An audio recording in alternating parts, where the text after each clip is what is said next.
Welcome to the weekly Q&A with Dr. Gray. During this show, Dr. Gray will take questions from the audience and answer them for you. Please share this out with all of your friends and family across all social media platforms. And now, let's welcome Dr. Gray. And welcome, everybody. Today, we're going to be talking about scoring points with the opposite sex. This is really practical. I'm encouraging your questions to come in as usual, but I want to talk about the basic theme. It's right in men are from Mars, women are from Venus. And of course, I wrote that over 35 years ago, so it needs some updating for sure, based upon the new challenges that relationships face. So let's start with the new challenges that relationships face. You got a little awareness here. What was the number I found? 80% of marriageable women are not interested in getting in a relationship. They're not dating. This is 80% of women. 70% of men are dating. And you'd think like all these women out there would be available to these guys, but it's not happening. It's dramatically dropped. And there's a lot of reasons for that. One of the major reasons in my lane is that when men and women get together, they're not getting what their needs are not being met. That's one part of it, because we all have a history. You know, you've been in relationships. I have to guess that of those 80% of women who are not dating have gone on dates before. We're looking at that category has gone on dates, and it wasn't satisfying. In their mind, men were not good enough for them. And you know, from a simple, take this in the right point of view, those women are too judgmental. You could also take the other point of view that, well, those men are just inadequate.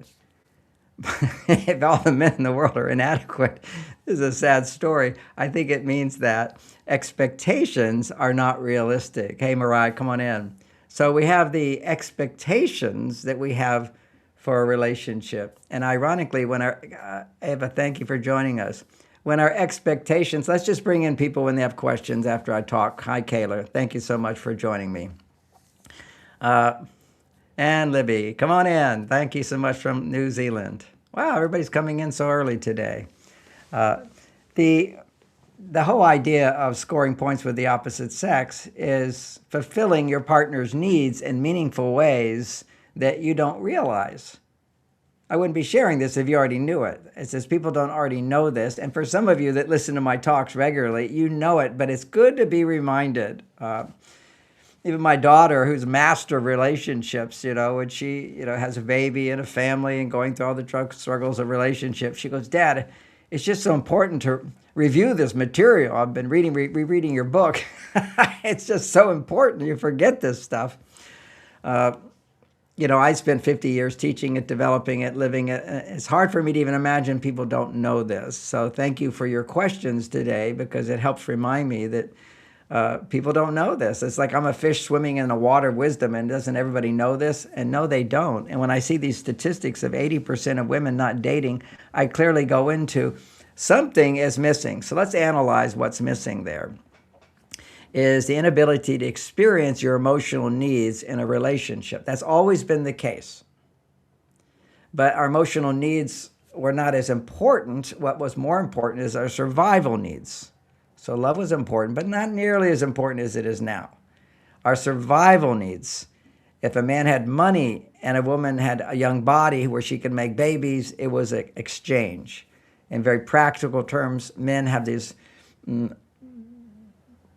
instinctive, longing desire to connect with the feminine. And women have this need to feel supported by the man, by the masculine energy, which is cool, calm, collected, devoted, willing to sacrifice without complaint, purposeful, mission-oriented. And one of his major goals is to make her happy, her happiness, her health, her liveliness, her survival. This is what a man's all about. This is what it's always been. There's a transaction there, which is men, whether they're not aware of it, what they're needing on an emotional level, a subconscious level. Welcome from Broken Arrow, Oklahoma. We have my grandfather's from Oklahoma. And when I was promoting Mars, Venus, I'd do radio shows in Oklahoma and had the biggest response. Eric, thanks for joining us this morning. from Cold Creek Ranch, Arizona. Real pleasure to have you here. So it's basically our emotional needs have shifted. If a woman can make money on her own, why does she need a man? Historically, women particularly needed what came with money, which is security and protection, and not becoming a bag woman on the street, not, being helpless in the world if she has a baby and all that. So women have moved up the scale of what Maslow called the hierarchy of needs. Now let's compound. So basically, what do they need a man for? If you don't need a man for money as much as you used to need a man for money, you have no reason to love him, because love is reasonable. If you have a need and it's met, you feel love. It's not like this abstract thing. And although in the beginning it can be an abstract thing, because the newness of the relationship inspires hope that you can get all that you need, and your brain selectively leaves out all the other things that are not so appealing about the person, because every person has a good side and a bad side. Nothing's perfect all the time. But in the newness of relationship, because you get so much dopamine, it raises a woman's estrogen and oxytocin.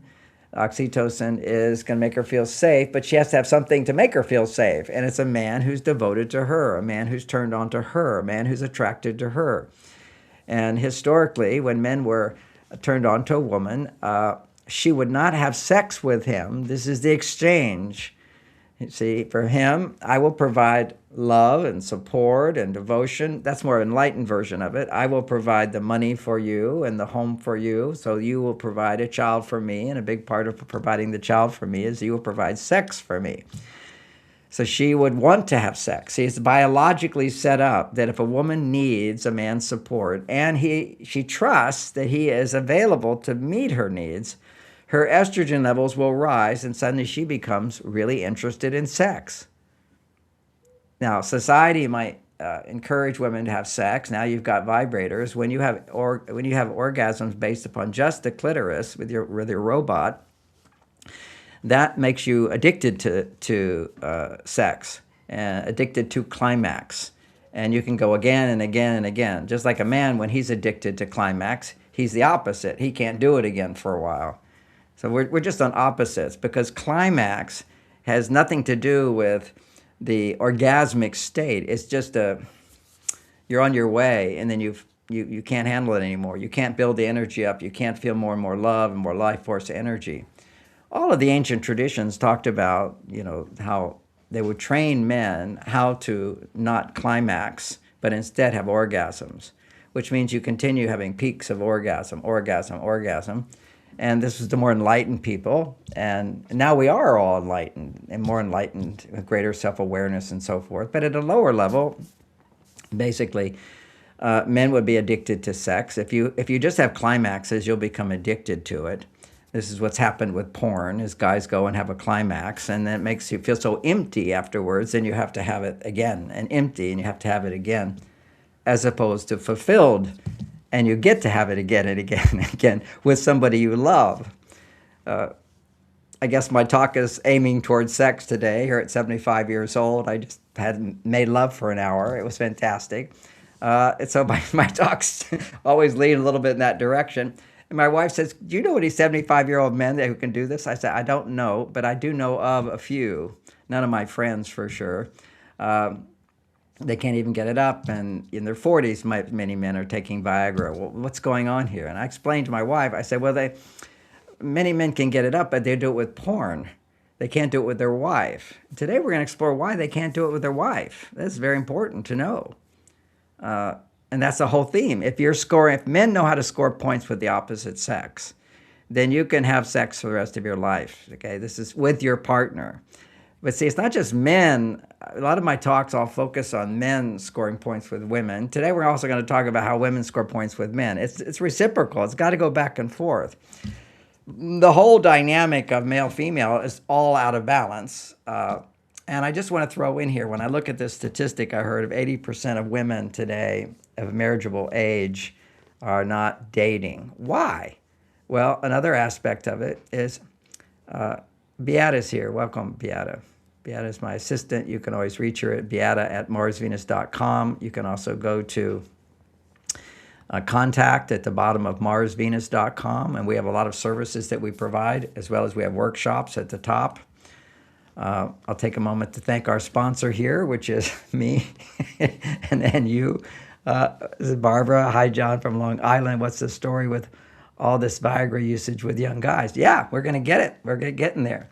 Is if a woman knows how to score points with a guy, he doesn't need Viagra. If a man knows how to score points with a woman, then her response, he won't need Viagra. It's all, but you got to both be scoring points with each other. We have to understand this dynamic. And why can't a guy my age, or even at 40, who's been with his wife for 10 years or whatever, it's even 6 years, sometimes 3 years, sometimes 8 dates, can't get it up with his partner? What's going on? Well, first of all, there's why you can get it up in the beginning and why she can be orgasmic in the beginning.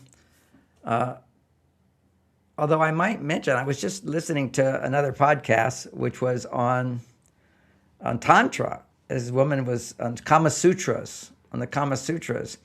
And the two women interviewing got really safe and vulnerable. And the woman who's interviewing her, a leader in relationships and whatever, she says she's only had 2 orgasms with a man inside of her. And the other woman said, I've only had 1 orgasm with a man inside of me. What is that about? Is the inability to have orgasm with a man inside of you. That's the whole point of it. He comes inside of you. You want him inside of you. He takes you to the highest level.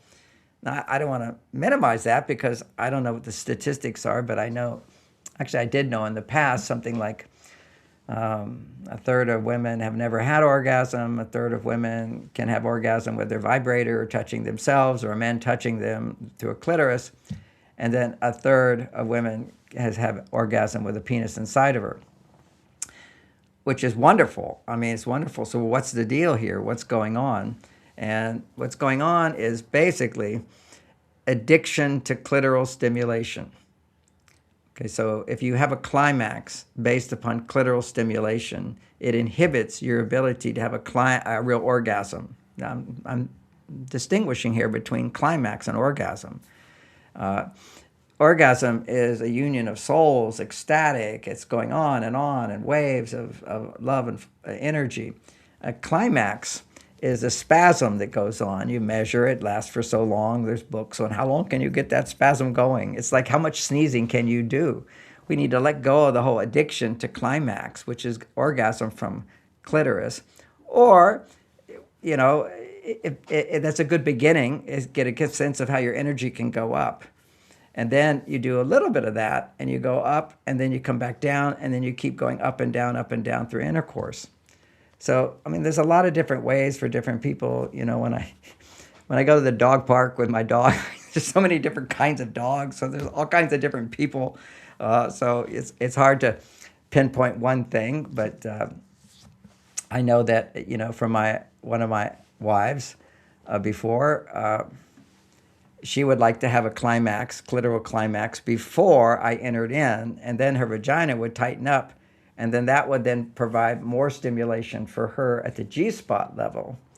So when she goes in, there's enough friction and enough clamping with the penis that goes to the G-spot, which is right inside, you know, which is, you go inside, that's like a quarter, size of a quarter, it's a rough edge, and you stimulate that. Penis can stimulate that. Some people do it through foreplay. First, they'll stimulate the clitoris, not all the way to climax.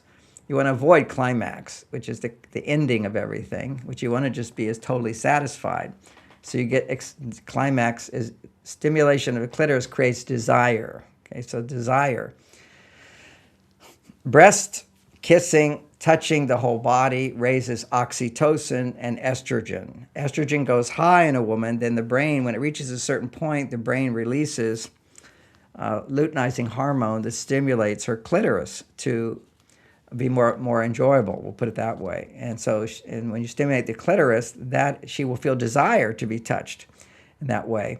That's desire. So receptivity is feeling love and appreciation, and then that's estrogen rising. And then stimulation of the clitoris creates desire. So desire is now balancing. That's her male side. Desire is penetrating. It's going out. It's mission purpose. It's I want. I'm going after it.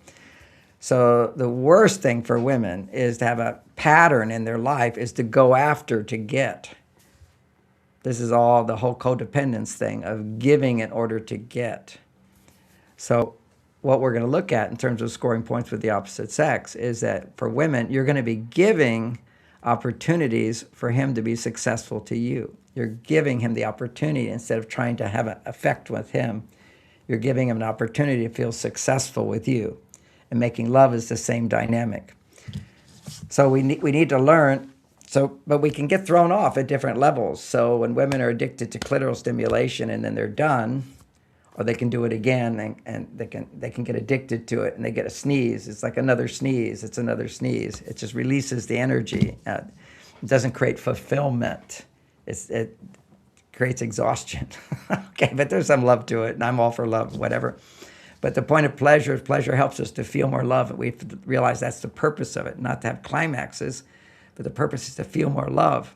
And then gradually stimulating the G-spot, which is going to stimulate more emotions. So this is where you see for women, or sex becomes a way for you to connect with your emotions, your feelings of surrender and safety, to feel that and to feel love and to feel gratitude, to feel appreciation, to feel happy, to feel ecstatic, just to feel surrender, to let go. These are like really beautiful experiences for women. Holly says, hey, watching from Los Angeles, have been to many of your seminars back in the 90s. There are a lot of women in men's bodies out here in Los Angeles. Can you talk about men who are in their feminine? Yeah, we'll get to that, which is a great question, men in their feminine. All right, let me finish up my point on scoring points, which is a whole chapter of a book. Maybe I'll shorten it down so we can, if I get a lot of questions, then I'll shorten it down. I want more questions. But here's a simple statement, which we have to understand. This is the reality of male-female. It's always been here. It will always be here. Women marry up, men marry down. What does that mean? That means men are older, women are younger, because women are drawn to men because they feel this man can make my life better. And to the extent that you need help to make your life better, a man will be attractive to you. And if you don't see a man as the potential of help to make your life better, then you'll have no sexual attraction for him. None. That's why you'll see these older, richer guys are all going for younger women. The younger women are going, yeah, I want something better. I want something better. And he's still going. That was my wife asking me, would you know any other 75-year-old men? And I know one, he's a multimillionaire. He's got a ton of girlfriends, and they're all young. And so, yeah, he can keep getting erections. He's disconnected from his soul, which is most billionaires are. Not all. I don't know them all. I just know a few. But when you have so much more from other people, as Jesus said, it's very hard to get to heaven, which means to connect with the divine. You're so disconnected from others. You can't let people into your life. You have to be exclusive. You have to keep pushing out. And also it makes you, it can shut you down in certain ways. I don't want to give a whole talk on that right now. But what I'm talking about is this hypergamy, which is that women are attracted to a man who has something that can make her life better. Now, often men are jaded today because they think they only want me because of money.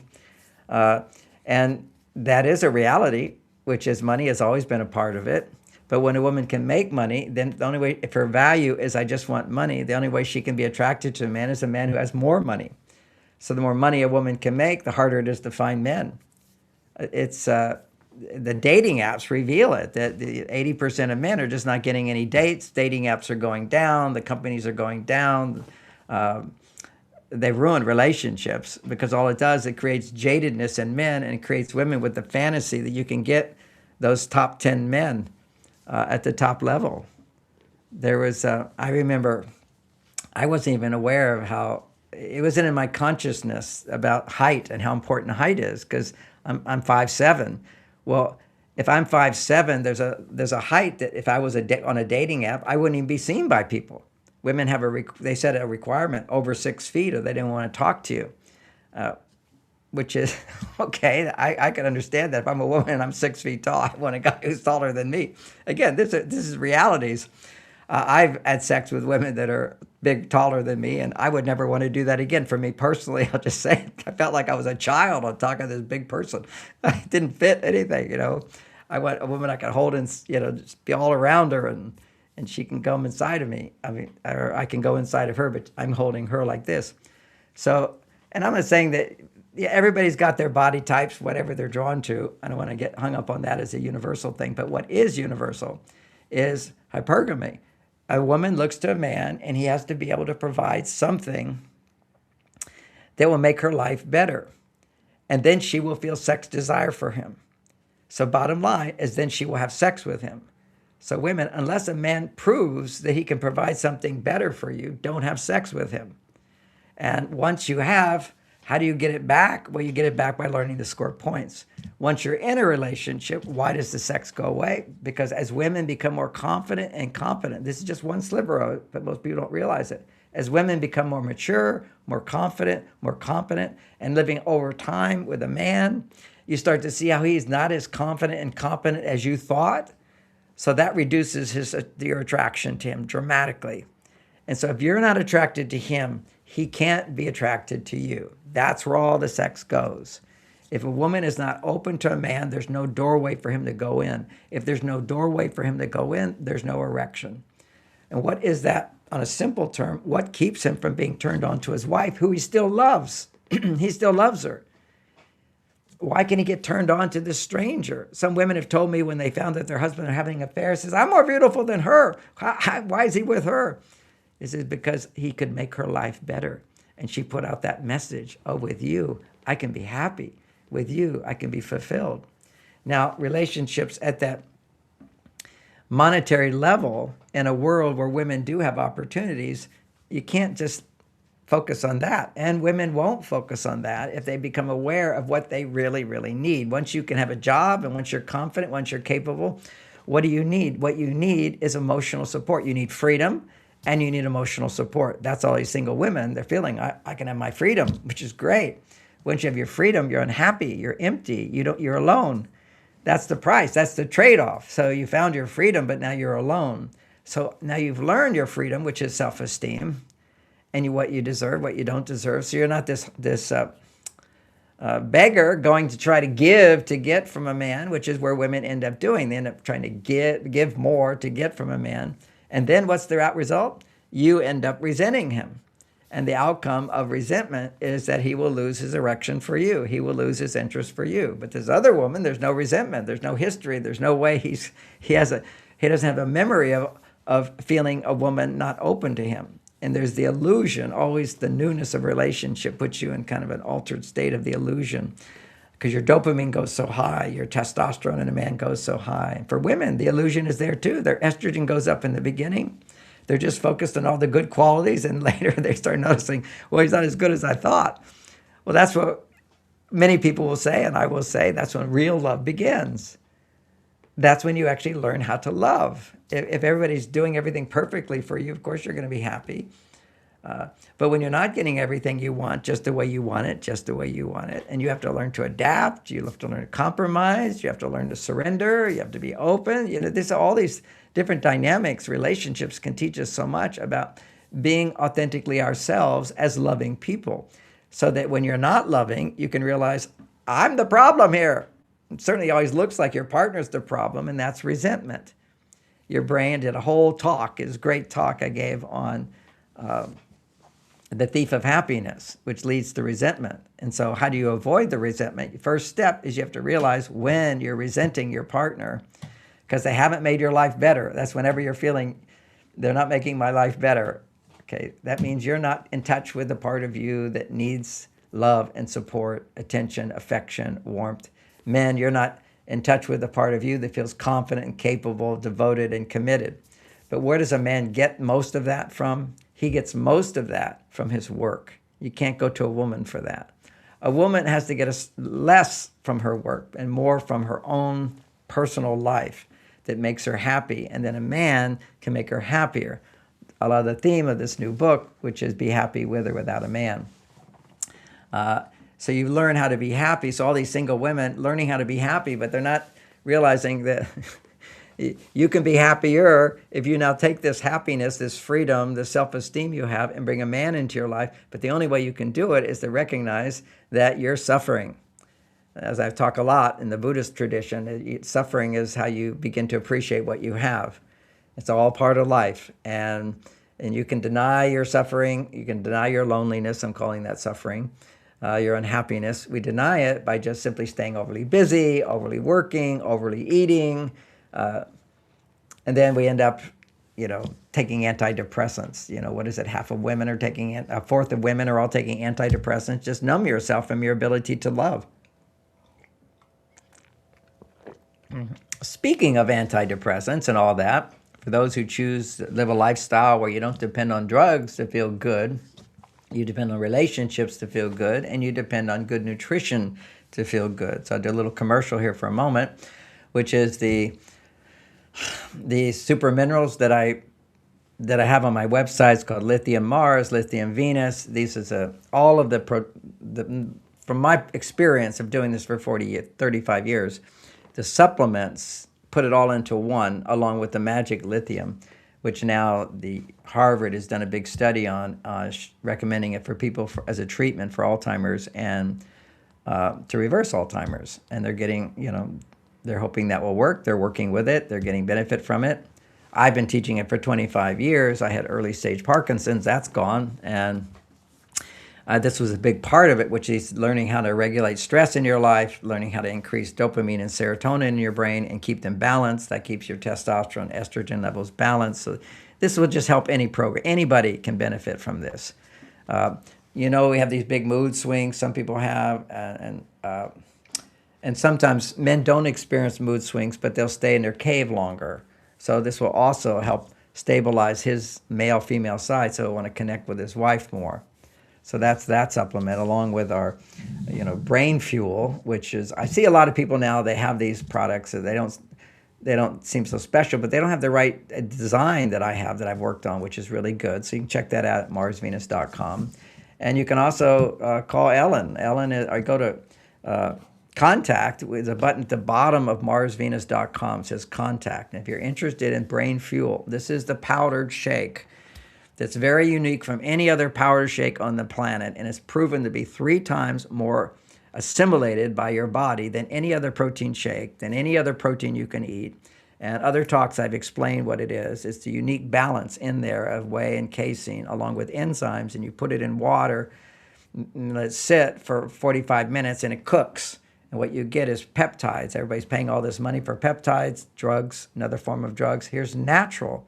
Let your body use those peptides the way it needs to use it. And for me is what helped me to have optimal brain function, creativity, hormonal balance. This is my 2 major things I do. So, I'm an example of it. I see, I'm not, if you want to build muscle and everything, that's not my expertise, okay? So that's good. We all have our lanes, but if you want to make love, be happy, be stress-free, have a relationship, follow my ideas, and also try my super minerals, Mars minerals, Venus minerals, and adaptogens. And you can go to marsvenus.com. I have a write-up of it. I don't have a write-up there on my brain fuel, just because if I talk about how great it is, the FDA says, you can't say it does all this stuff. So I don't say it does all this stuff, and I don't even talk about it, but I just tell you, it sure helped me have better brain function and make dopamine and serotonin in my brain. And what I'm saying there is it is highly unique. You won't buy it anywhere else. A woman asked me, why is it so expensive? Well, it's $200 for a month's supply, and it's replacing like so many of your meals. So actually save money because you get all this nourishment you would normally get from a meal and the satisfaction. And you still can eat. You can eat as much as you want, or you can not need to eat as much, which is what happened for me. I just take it and I'm done. And so you save money on food. But what I tell people is if you buy a month's supply, which is 3 canisters, $200, you will get whole refund from me. Nobody's ever asked. I tell you, please get a refund. Take it. If it doesn't, you don't love it, if you don't get benefit from it, if it didn't help you feel a positive difference in your life, then just tell us and I'll give you your money back. No problem. Unconditional guarantee. Call Ellen today. If we can put her number up there, that would be great. I'm going to continue on where we were with scoring points with opposite sex. So here's the point of scoring points is when a woman begins to feel I'm not getting what I need, she will start to compare. Her instinct will be, if I'm not getting what I need, let me give to him more. And that's what she'll do. There's Ellen. Please, right now, text her, let her know you're interested. She'll explain it to you, and you can decide whether you want to do it, and it's completely full refund. So, and that's if you do a month's supply.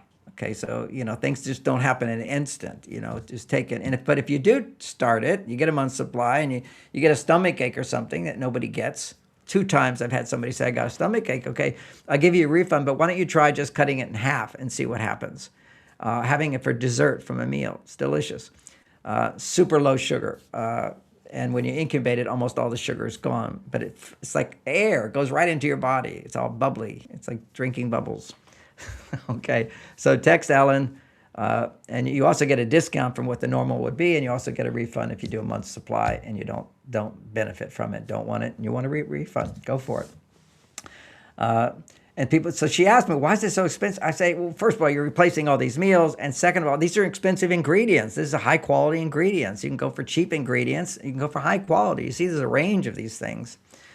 So does lithium orotate help with oxytocin? Absolutely. A big, and estrogen, huge, big difference is that when you have oxytocin gets produced, as long as, again, as long as you're getting some stimulation to stimulate your estrogen levels. See, oxytocin, nobody knows this, okay? But I found it, I got the research showing it. Nobody talks about it. It's too complicated, but it's not that complicated.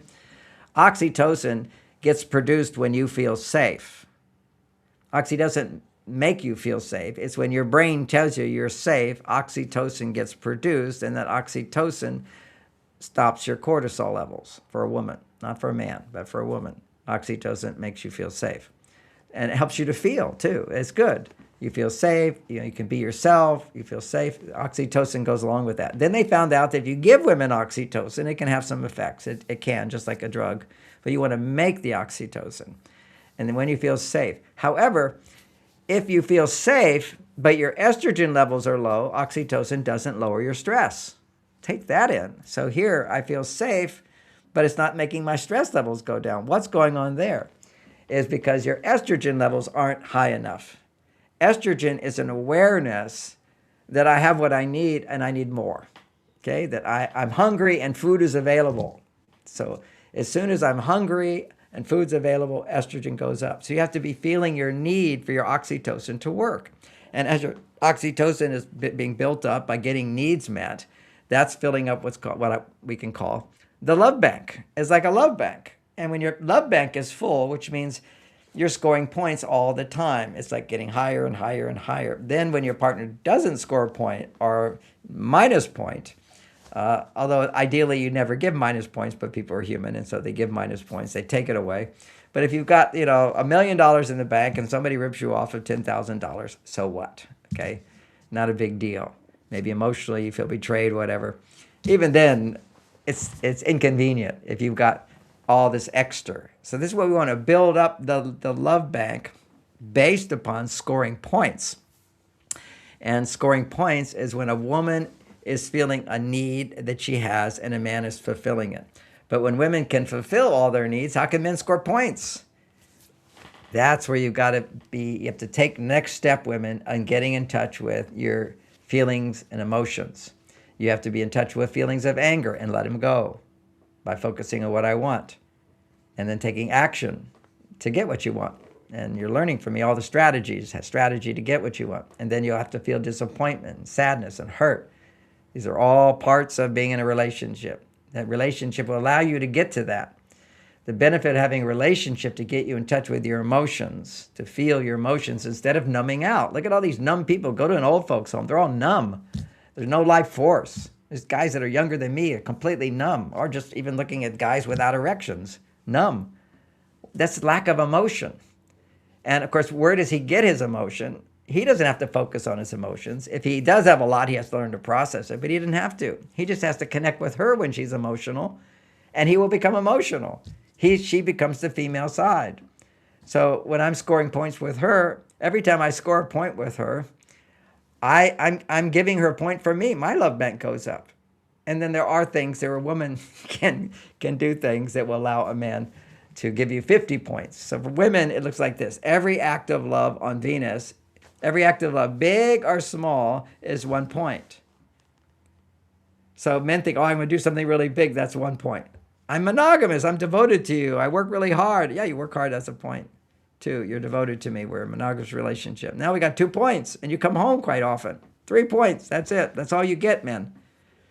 So her love bank is just going down, down, down, and then she gives herself points, okay? That's the whole thing.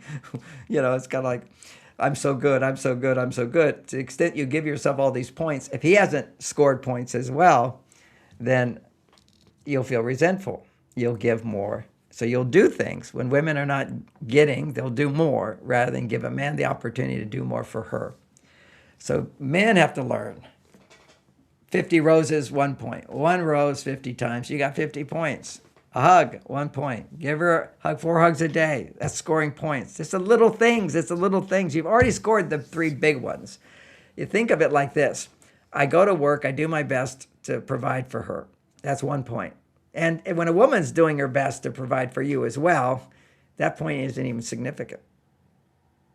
And you even lose points because sometimes women go, yeah, I'm working just like you are and you make more money than me. So you get minus points for making more money. I mean, it all gets so confusing when we're not really handling our own self, our emotions, and learning how to overcome our emotions, our negative emotions. But first we have to feel the negative emotions. And then from every negative emotion a woman has is an unfulfilled need. See, when a woman can feel her need, then she will feel all this love for a man. And when he gets that love of her needing him, he will want her more. He will want to provide for her. And it's confusing to women today. Well, what do I have to do? Is complain to him? He's not doing this, this, and this. I need more and more and more. No, you need reassurance that you're loved. And the way you get to that is by feeling your emotions. And when you get from the place of anger and let it go, get to the place of sadness and let it go, disappointment, feelings of hurt, then let it go. When you learn how to let this stuff go, then you get in touch with the deeper levels as you're afraid you're not lovable. You're afraid he doesn't love you. You're scared he doesn't love you. And what do you need at that time? You need his reassurance. You have to let him know, I'm so insecure. I need your help. I need to feel secure. I'm afraid you won't love me. I'm afraid you don't love me. But not as blaming him. Say, these are my own insecurities. And why would you be afraid I wouldn't leave you, honey? And she says, because I feel so bad because I was mad at you the other day, or I wasn't supportive of you the other day. I was complaining the other day. So I'm afraid you don't love me as much. So I feel, what do I feel? I'm sorry. I feel regret. I feel shame. Bang. This is what women are hiding all the time. Everybody hides their shame. This is the planet. We're all good. We're all perfect. We don't want to take responsibility for our lack of love. But when a woman can feel embarrassed or feel regret or feel shame, I'm sorry. I'm so embarrassed. I said that. I didn't mean to do that. Will you forgive me? See, the thing is, say to a man, will you forgive me? I made a joke the other day. I told my wife, she said, will you forgive me? I said, tomorrow. We just laughed. Every man will always forgive a woman because you get 100 points when a man gives you 100 points when you can apologize and feel shame and then say to him, do you love me? Will you reassure me you love me? Will you hold me? Will you take off my clothes or I'll take off my clothes and we make love? I mean, this is like the best thing. It's like, when a woman feels, I don't deserve your love, and then a man says, yes, you do, you give him the power to transform you. This is what men can do today, is all these strong, independent women, they all not having men love them because they know they're not putting out. Why would a man love you if you don't put out? What do you have to put out? Which is love, appreciation, gratitude, trust, acceptance.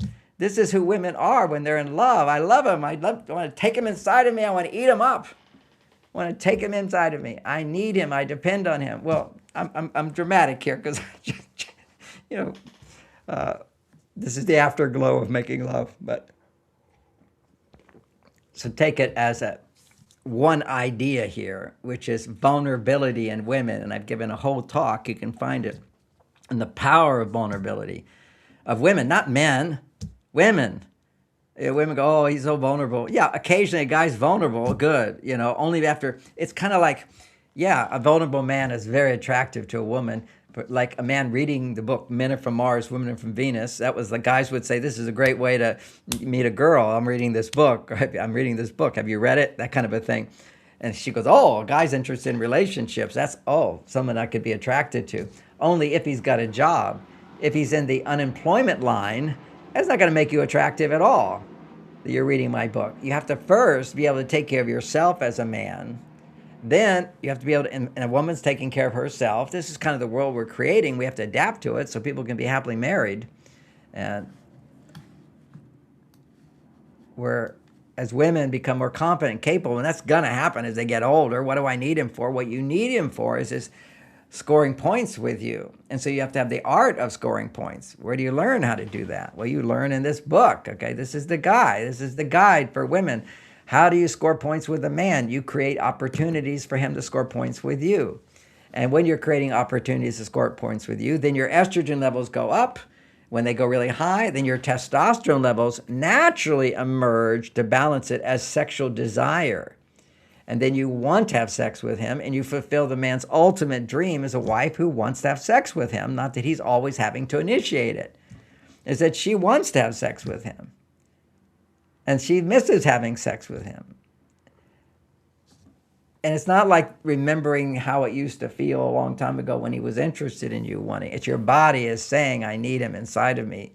I'm attracted to him. I'm turned on to him. I'm excited. I want to become close to him. I want to be naked with him. I want him inside of me. See, these are real strong feelings. When I hear some of these women go, oh yeah, I'm complaining my husband doesn't get erections. He's not there for me anymore. And, we're not having sex.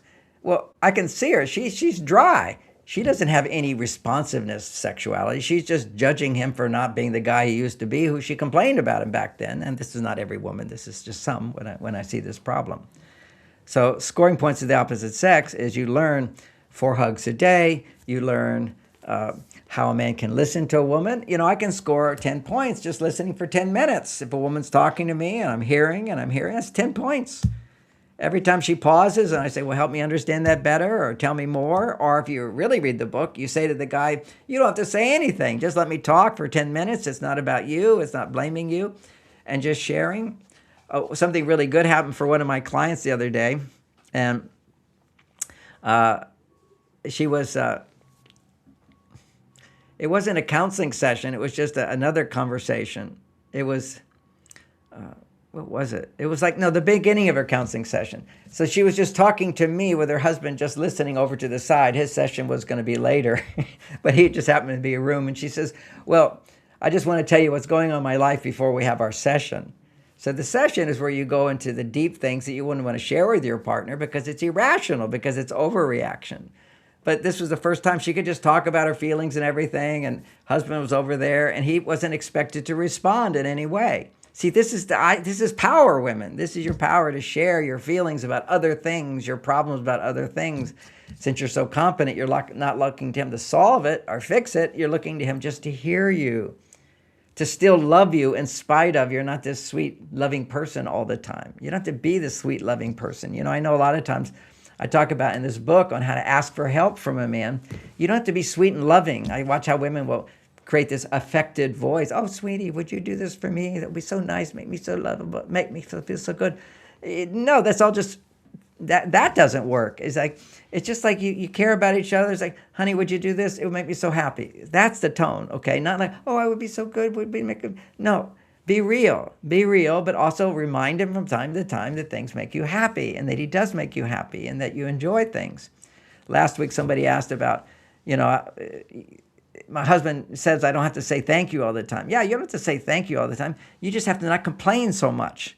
See, it's the reason he said, certainly a man will enjoy a woman to say, thanks so much, okay, if the tone of voice is actually there as opposed to thank you, thank you, to make up for the fact that she was complaining or not happy or whatever. And so if a man feels his wife is complaining and not satisfied with him and wanting him to change, then at another time she says, oh, thank you so much. He feels resentment then. Then he feels resentment. That blocks him because he says, I could care less about your gratitude because you complained about me. Because all that complaining, how does a man know he's loved? By the absence of complaining. But it doesn't immediately score points. What's important? Those are all minus points. What scores points with a guy is when you create opportunities and ask for what you want, let him know what you need, let him know what you like, remind him, oh, I really like this, and hey, I know. And when he does things wrong, we did a whole talk on apologies. What you do is when he does something wrong, you give him an excuse first. He's going to give you an excuse anyway. I'm sure there was traffic on the bridge, or I know you're really busy in your work, but next time, it's inconvenient for me to not know when you're going to be here. Would you give me a call? What was it? Just the other day, one of my clients went right into my husband did something. Oh, I wish I could tell you what it was. But I felt so betrayed and hurt. I said, no, you didn't feel betrayed and hurt. You just made that up. You have like a direct line to hurt as opposed to, it was really inconvenient for me that when you said that, because then I felt uncomfortable doing what I wanted to do, something like that. But to just minimize the drama of everything hits me so deeply. And if it does hit you so deeply, do the work. Do the work to connect and be responsible for your feelings. Anytime there's resentment, there's anger, sadness, fear, guilt, shame, whatever, and feel it and come back to your authentic self. Then when you're not perfect in a relationship, that's when you apologize to your partner. When you apologize to your partner, he makes love with you. That's the secret of makeup sex, okay? So this whole thing where couples argue and fight and whatever, and then they have to argue and fight enough to where he's bad, so it's safe for her to say, I'm bad too. See, women don't want to say I'm bad because they think men are going to love you. We will if you just own it. Just own it. Be responsible for not being loving all the time. Admit it rather than giving a million reasons why you're not loving. We can accept that. Men are so loving in that if you take responsibility for it. So every man wants that. This is the secret. So what happens is a big blowout fight. What happens? A woman's unhappy. This is the anatomy of an argument. A woman will be unhappy about something. A man will try to explain to her she shouldn't be unhappy. She's going to say, no, I should be. And now he's feeling unappreciated. So he's going to explain why you're blaming him and why you shouldn't be so demanding or whatever he's going to argue. And you're going to argue and argue. You're going to yell and scream. You're going to say mean things. And then when you say mean things, it gets so bad that he's done this bad thing. And she also has done this bad thing too. So she feels, well, he's done so bad, so I can also do so bad. It's like a woman to feel I'm bad has to justify, but he's badder. Get out of that cycle. Let it go. Just acknowledge you're not perfect. Go to a man. Say, I'm so sorry. I feel so bad. I feel ashamed. Oh my God, that's what my wife was saying. I feel so ashamed. I was mean to you the other day. I just like, God, I felt like this woman was kneeling before me and I was like, had the power to uplift her and say, oh, honey, I love you so much. I love you so much. Because when you kneel to a man, he will kneel to you. You know, when you applaud a person on stage, you're basically sitting there going, great job. You're amazing. You're wonderful. What does he do? He kneels to the audience. He bows to the audience. If you acknowledge a man's power and strength to make you happy, that's be vulnerable, that you can affect me. And there's nothing more powerful than apology for a man to feel he can affect a woman by loving her. And he can. We have the ability to do it. So backwards. If you just understand men, you realize women, you can get so much more from men. You can now start to see why and tell your girlfriends why you're not in relationships with men, why you don't even care about being with a man, why you feel you don't need a man in your life. So you're just cutting yourself from half of you. You're cutting out your right breast, basically. You're taking it out. Isn't that interesting that women now have to do that? Okay, so we covered apps. If there's been questions coming in, I'm happy to take any questions now on scoring points with the opposite sex. We covered that whole thing. Got to do lots of little things. Communication is the secret to this, is where a woman feels, you know, I can ask for help and get it. And of course, in chapter 13 of this book, there's the 5-finger ask, which is asking a man to do things that you would normally do for yourself. And it's amazing. It only takes less than 5 minutes. He'll jump to it right away. So SFA, hi John, I've told my partner that the small things in life matter and that even seemingly insignificant things can affect a relationship and over time affect me and my level of trust. Great. Now, the thing here, and this is a good point, I don't really hear the question, but I'm going to turn this into a question. Let's imagine it's a question, which is, hey, I've told my partner that the small things matter, and thank you for acknowledging that. But he doesn't seem to do those things. You can't just tell a man that. He has to experience it over and over and over and over. You're going against a million years of evolution of the development of the male brain. It's designed to only do big things, to get big rewards. We want big rewards. We all want big rewards. So the male brain is designed, I've got to do something bigger. I've got to be at the top of the hierarchy. I've got to be better than. I've got to go high. Competition, all that stuff. If you do big things, I'm a fireman, I save lives. I'm a surgeon, people are dying and I save their lives. Some people, their mission is big. They have to save lives. My mission is not so big, but it's to change the world, improve relationships. And to me, it doesn't seem that big of a thing, but people didn't let me know over and over, you really have helped me. You've saved our relationship. You've saved the family. And it happens all the time. That's what keeps me going. Otherwise, I kind of live in a bubble of why do people need this information? But for a man, I get to teach these ideas and I know how to generate the little things, which then my wife appreciates. So that reminds me again and again. But most men they're not thinking about relationships and women and understanding women for 40 years. So I'm a huge exception to that. But I know how I got here. And the way I got here is having a partner who asked me to do little things and then made a big deal out of it. Thank you so much. Oh, that was so helpful. I still remember the first time, my first revelation. I was in the first year of my marriage to Bonnie of 34 years, and are together 34. And I'm caught up in the numbers, you forget how many years things are. So anyway, in the first few years of the marriage, I was reading this book. I'm a counselor and I teach classes on relationship. And so I would read other relationship books, see what's good, anything I can add to my repertoire. And there was this book called the Hug Book. And it said everybody should have 4 hugs a day. I thought that was so stupid. I don't need 4 hugs a day. On that physical touch affection level, I need sex once or twice a week. That was basically my reaction to that. I don't need all the hugs. So I went over to my wife and started to give her a hug. It was a sweet story. The story is she was taken aback because we didn't do hugs back then. Now everybody's hugging all the time, but we didn't do it back then. This is 40 years ago, 45 years ago, something like that. And so I go over to give her this hug, and she says, what are you doing? I said, I'm giving you a hug. She goes, why are you giving me a hug? I said, I read it in a book. And she says, oh, so you're giving me a hug because you read it in a book, not because you want to give me a hug. I said, no, I want to give you a hug, but the reason I want to give you a hug is the book said it's really good for relationship. And she said, well, when you want to give me a hug, come back. But I don't want to hug you if you're just because you read it in a book. She was a tough case.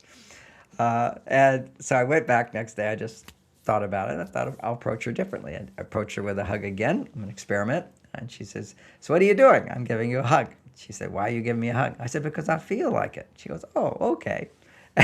And then I gave her a hug. So we started doing these hugs, 4 hugs a day. And very quickly, there was one day soon after that where she was sort of stressed, and we were in the habit of giving hugs. And let me give you a hug. And so I gave her a hug, and she was like stiff, tight, and it was about 6 seconds, 7 seconds in there. She just relaxed. She's about, and I could feel my attraction to her and how good that felt.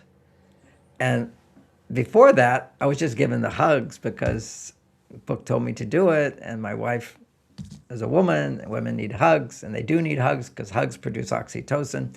But I wasn't doing it for myself. But when I felt her relax, I felt so good. And basically, I had scored a point with her. And I gave her a point as well. Okay, so she now has more in her love bank. And because I filled up her love bank, my love bank started to fill up. And then after that, I miss hugs. I want hugs. I want that feeling. But for me, it's the feeling of being able to provide. For a woman, it's the feeling of being able to give. For me, for women, it's the ability to feel someone's giving to her. I said that wrong. So it's that was me scoring a point with her and her automatically getting a point in my bank as well. My bank, love bank, fills up. So think of it so simply. When a man is successful filling up a woman's love tank, her bank, filling up her bank, his own bank account gets higher and higher. She didn't have to do anything. She just has to be successful in receiving him. But what does it look like to not do anything? It looks like to be more feeling, to be more loving, to be more accountable, to be more apologetic, to be more feeling, to be more emotional, and to be responsible. So when you have blame at him, be responsible. But when you're not blaming him and you're just feeling your insecurities, go to him for reassurance. So one of the wonderful tools that I occasionally share is the reassurance exercise, because every woman, tough woman deep inside, see, she has to first become softer by learning to process her feelings through the feeling letter technique, or by using the app, the feeling letter app. The other day I was like agitated inside. I'm going, what's going on? So I pulled out my app, and the app does the feeling letter for me.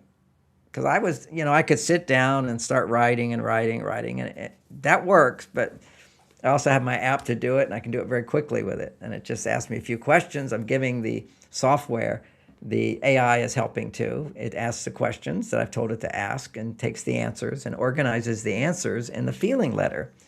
Because you see, all it has to do is say you don't like that you're being ignored. Right from that one statement, the protocol, the program, you're not having a relationship with AI. I'm not really thrilled by that. But have a relationship with it just guiding you in a process, like if I was talking to you in one of my seminars, I'd say, oh, if you don't. But in this case, it will show you a letter of what you're feeling. So if your partner ignored you, they would say, oh, I'm frustrated that you ignored me. You write a letter to your partner. You don't give it to your partner. It just helps clarify it. I'm so disappointed because I was doing this, and I wish you had done that, and I'm concerned and worried about this, and I'm sorry I did this. What I really want is this. What I need is this. And it will identify your wants and needs. And then it will talk. Then it will write out imagination of your partner responding to that the way you would want. So now you can have a clear picture of what you want to hear from your partner. So many times in a counseling session, I say, well, you're feeling upset with your partner. What could they say or do to make you feel better now? And they have no idea. I'm not going to feel better. I mean, if you can't feel better, if you can't even think of something your partner could say or do that's in the realm of reality, how are you ever going to feel better again? So then you're going to be stuck in your resentment. And then and resentment always says you're the problem. But what I'm trying to say is whenever you're feeling resentment, the person feeling resentful, you are the problem. And you have to get over that resentment. And when your love banks are low, then resentment happens quickly. When love banks are high, resentment is rare. And it's very tiny and small, and doesn't last long. Let's take another question. I guess my question is, how do I make him aware of how important these small issues are for the relationship when he thinks these are just no big deal? That's it. I'm trying to explain why he's going to respond that way and why it takes time. That's why you say, I'm reading this book, and I'm realizing why I'm so stressed out, and I become so critical of you, or I complain so much, or I'm not as happy as I'm sure you want in a wife. And here's a few little things that take less than 5 minutes every day that could start making a difference. It could help me. And I know you think it's impossible because you do all these big things and you see I'm not fully happy all the time. It's because for me as a woman, I habituate. Once you have something over and over, your brain doesn't produce dopamine. For example, when the first time you saw me naked, I'm sure you were quite excited to see me naked. Now you can see me naked, you don't have any reaction. You're not peeking in the shower to have a look. You don't care. Because it's habituation. Habituation happens. And then I begin, being the woman, I begin to not make the hormones of attraction. And I love you, and I want to feel my attraction for you. and I want to be the one to initiate sex more. Say those things. They think, like, oh, okay, this all makes sense to me. Give him motivation. And then he gradually experiences these little things having an effect.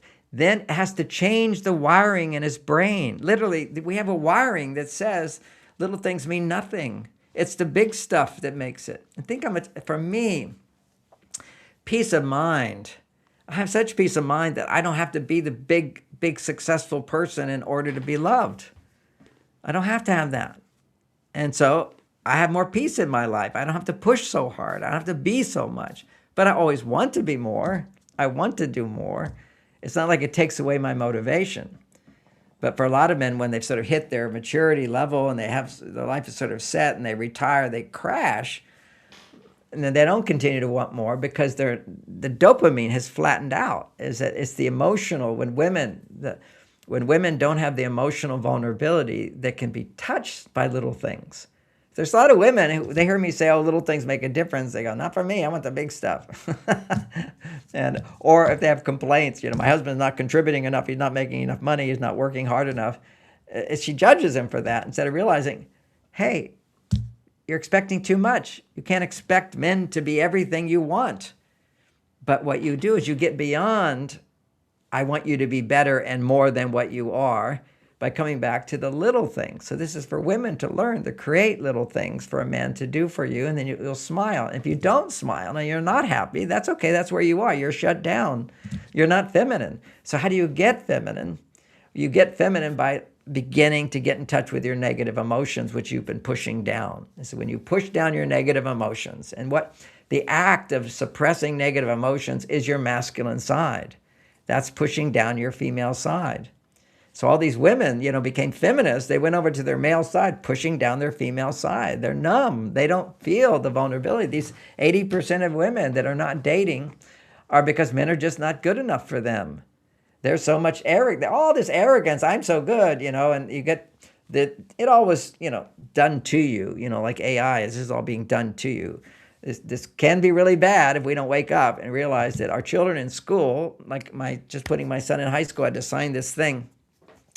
And it gives the school permission to use computers on my son. Now, we already know ever since computers entered the school system, grades, intelligence, scores have all gone down. As soon as you're dealing with digital information all the time, you're not dealing with a real person.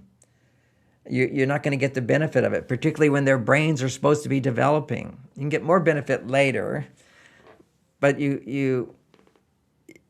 their brain hasn't fully developed until they're 28 years old, and they're looking at this screen and having a relationship with nothing and information and whatever, and it overstimulates them, which then causes them to become bored. See, overstimulation is excitement, but the after effect of excitement is flattening out of the receptor sites. So life is boring. So then for boys, it turns out hyperactivity or inability to focus on things that aren't stimulating a lot of dopamine. How do you score points while dating? What a great question. So the scoring points while dating, I wonder if it's a man or woman, but since more women listen to my talks, I'll start with the woman and I'll do the man. So if you're a woman and you want to score points on dating, you don't have sex with him right away. The most important thing. If you give into sex right away, even if you want it, so what? It's an arrangement. It's basically, how does he make your life better in your mind and in your heart before you make his life better by going to your sex genitals, and you get to benefit from that as well? There's no doubt women love sex. I mean, sex is enjoyable to them. However, I'll just mention something I heard, which is in one interview of a woman. Again, it was the woman who was teaching Kama Sutra, which is the Hindu version of sex book and everything, and yet she's a teacher of it, and she's only had Climax twice. I don't want to sound judgmental, but she certainly didn't learn the art of making love, okay, which was supposed to be what the Kama Sutras are about. And I'll just take a moment on the Kama Sutras, and that is, I want to stick with the question up here though, but Kama Sutras is this exotic book of sex from India, which has all these positions for couples to be in. There's the equivalent in Asia, which is for couples to have all these positions to be in. And what if you look at all the pictures of, they draw these pictures that go with them, where the couples look bored. They're completely bored, and they have positions, different positions, so they get too bored. It's kind of like, all right, we're going to do this one now. We're going to do this one. Kind of keeps the man engaged, which is we're going to do something different. Keeps her engaged. We're going to do something different, and so they're able to have this sex play, which is really important because what it does is it stimulates all. I am a woman of 56. Okay. All right, good. Bring the question back. Yeah, that's the response to it. How do I know it's scoring points? So how do you score points with a guy? The bottom line, the bigger picture, is you create situations for him to score points with you. Okay, so how does it score points with you? He has to help you feel more feminine. And the whole idea of giving into sex, well, you're 55, so it's a little bit different, but I'm looking at the younger woman who has more hormones going through her body. She can easily give a man sex. And also, ironically, the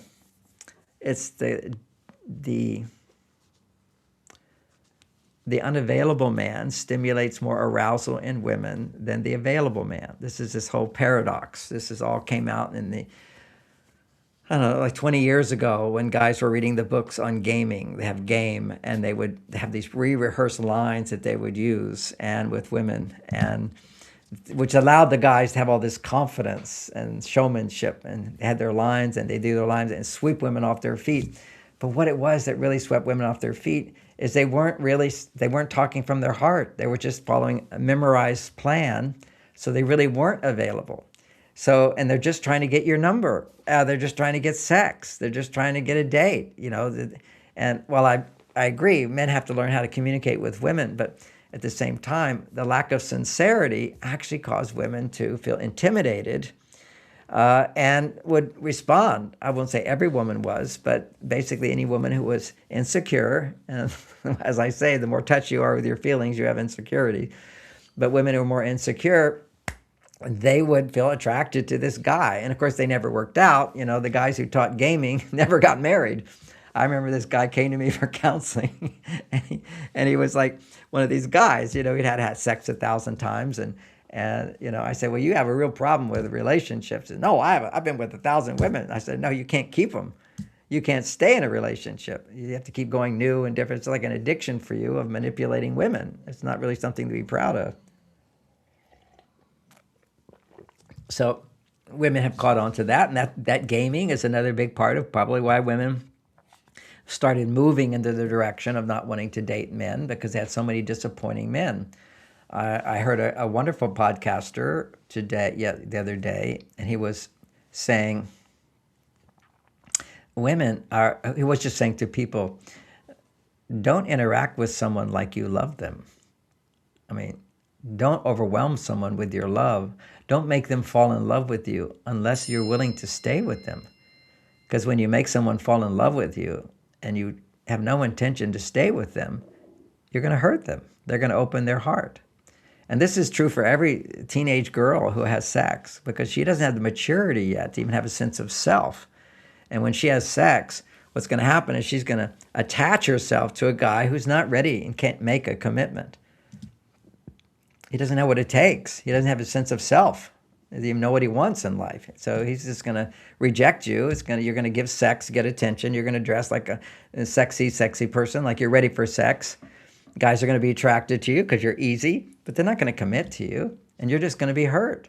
And he doesn't know he's just hurt his soul because he's hurt you.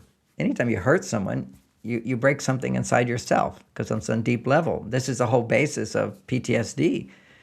Is you're killing people, when you can really see somebody you killed. So you have to sort of create a fantasy of how terrible these people are. They're just horrible, horrible animals, so you don't feel. You try to numb yourself to that. But then when you come back in the world and you're safe, you start to feel, what have I done? It's a big part of PTSD. It's soul crushing to kill somebody, particularly when all these wars are really just so people can make money. And they want to control the masses. There's a few people on top who control everything. And if we all get together, they're terrified of us all coming together as one. So they create division in order to create fear. And when people have fear, they always go to authority figures. And this is, now apply this is human nature. So if you have a relationship with a man and you feel insecure, that's fear. That's vulnerability. That's what vulnerable is. I'm afraid if I open my heart to you, you will reject me. And that's always going to be the case when you go really deep inside. And it will help you go deeper. And as you get naked and go deeper, what it brings up is the unresolved feelings of a child. So you become childlike. And when you become childlike, he will mirror that childlikeness in you with the love of a child. See, children have so much love, but it's like when you're being vulnerable, you're childlike. And in that place of childlike, which really only can occur on a deep level when you're making love, and he's there for you. He's like right there for you. His full attention is on you. And we see scientifically, when you're making love, the mirror neurons are open. And so what's happening for him, your mirror neurons are almost always open, but his are not. He can't receive love until his mirror neurons open. And that only happens for men is when they feel someone needs their help. See, if I need your help, I'm vulnerable to you. Just get that. So when you need help from a man, you're vulnerable, and a man gets to be the hero and provide for you. And whether it's expressed verbally or not, there's a state of vulnerability you can be in. Like, let's say I need money and somebody wants to invest money in my company. I go, oh, I'm excited about this. I'm vulnerable. That's why I'm excited. Okay, that would be great. I could have bigger results in the world. So if I don't have a need for something, if you can't make my life better, then why? That's a lack of vulnerability. So when you have no vulnerability, it's like, I don't need anybody. I don't need anything. And for a man first, he has to learn, I can do it myself. And then to be more, what do I need? And then, but it always comes from a place of I have what I really need, basics. And now for more, what do I need? So if I want to sell more books, I want to sell this book, I'll get up and I'll give these talks and let you know, inspire you to go buy my book. Because I can't say everything in a talk. I mean, to read a book forces you to say my words. And that's like really, really important. When you read a book, you're actually saying the words of the author. You're resonating with the author. I know you can hear the video of this, the audio and so forth. People can do that. But if you read, you actually take that author into yourself. You have to become who wrote that book. And, this is why some books are transformational, and some books are transformational in a negative way. You read a book of somebody, and this is what I'm seeing happening today is I've been listening more to podcasts of other relationship people. I've never done that. So this is a new thing for me. And so much of my ideas from Men Are From Mars are in it, but abused, misused, is what I see happening. Like, for example, the idea of men need to pull away. Well, now you've got attachment theory, which is people pull away. And you identify that as pathology rather than masculinity. Masculinity connects with femininity, needs to pull away for a while. But if you call it a pathology, now you make the man wrong for being a man, and now you've created pathology. And for women who have sex without enough love beforehand, without devotion and commitment, you will become anxious. So now you're an anxious type. And also, even if you're in a committed relationship, what's going to happen is you're going to make love, and it's going to bring up insecurities from your childhood. So you'll become anxious. And so then what you do is you deal with that. For a man going to his cave, you deal with that by giving him space, appreciating when he comes back, no punishment. For a woman, when she's anxious, don't make her wrong. Let her express her irrational feelings and whatever. And if she's feeling insecure about you, and every woman will when they fall in love and stay in love, there's always going to be, if they're in touch with their feelings, there will be this insecurity deep inside. At that point, relevant to the question, if we can put it back up there about the little things, getting him to do the little things, you have to have the reaction from little things. And while you think you do, I don't know that you are, but if you are, that's good. But now you have to start asking him to do little things, which is to read chapter 13, and it give you the whole dialogue in here on how to communicate to a man. Keep that one up. Keep me on track with that question. How to dialogue with a man so that he will begin to change his brain to experience being motivated to do little things instead of only motivated to keep doing the big one thing. But you have to do the big one thing for the little things to work. So it's all a little tricky here. You get 3 golden points. One is for doing your best to provide for your family, contributing. 2, and I know one man is doing the best to contribute to his family, but his wife says it's not enough because she makes more.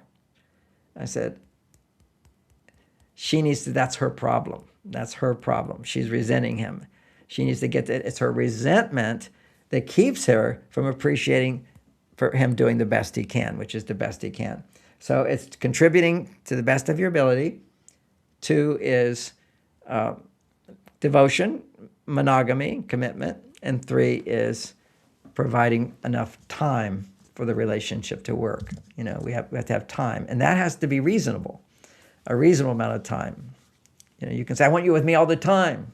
And really the problem, it kills relationships if you're all there, most relationships, if you're there all the time.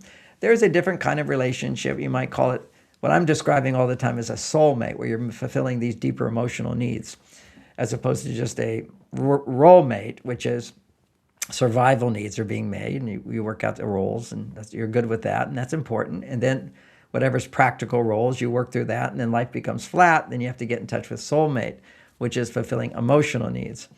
And then there's, some couples who do well. It seems that they're working together all the time on a project and whatever, and they don't have children and whatever. They're more like twin souls. They're very, very similar, but there still has to be, I've seen a lot where couples are working together. It's just my experience as a therapist, and the passion's completely gone. It's flat. They're best friends. They work together. They get really harmonious, but they have no polarity. It takes polarity for the attraction to be there.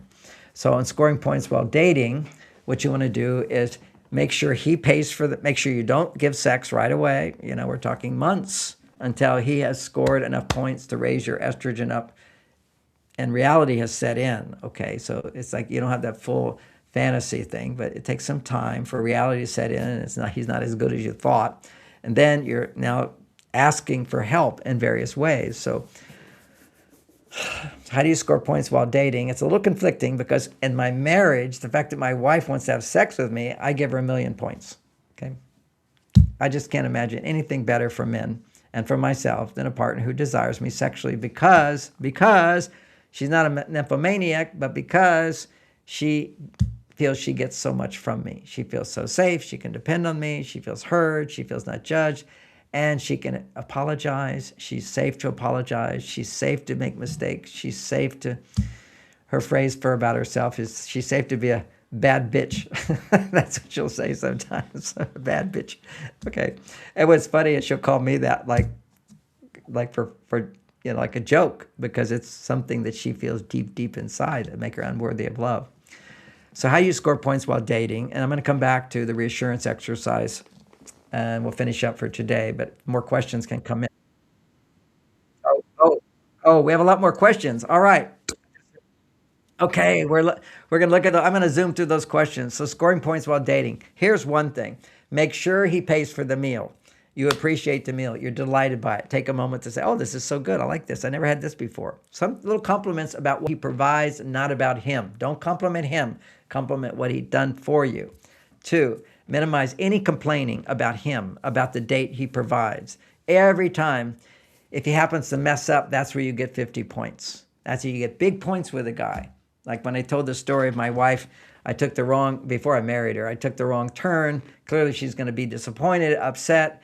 And I was in another place, and I said, I think I took the wrong turn, and pulled over to look at the map. This is back in the day when you have to read maps. And then she said, I don't know where we are either, but this is the most beautiful sunrise. Now, she was very clear that we're late to where we wanted to go. She had all the, quote, reasons to be upset, but she prioritized looking at something positive than the negative. Bang, 50 points for that. So acknowledging the good, and also another point above, after a few days, being vulnerable enough to share other problems in your life. Within a short period of time, you're sharing something going on today, what's going on, but I felt so much better. So he can see that you can go from feeling a little frustrated, disappointed, to feeling really, really good. He needs to experience that you can, on your own, can go from frustration to coming good as a result of what he's done for you, which is giving you his attention. So there's a few things on scoring points on dating. Another question. Oh, that's right. These are questions.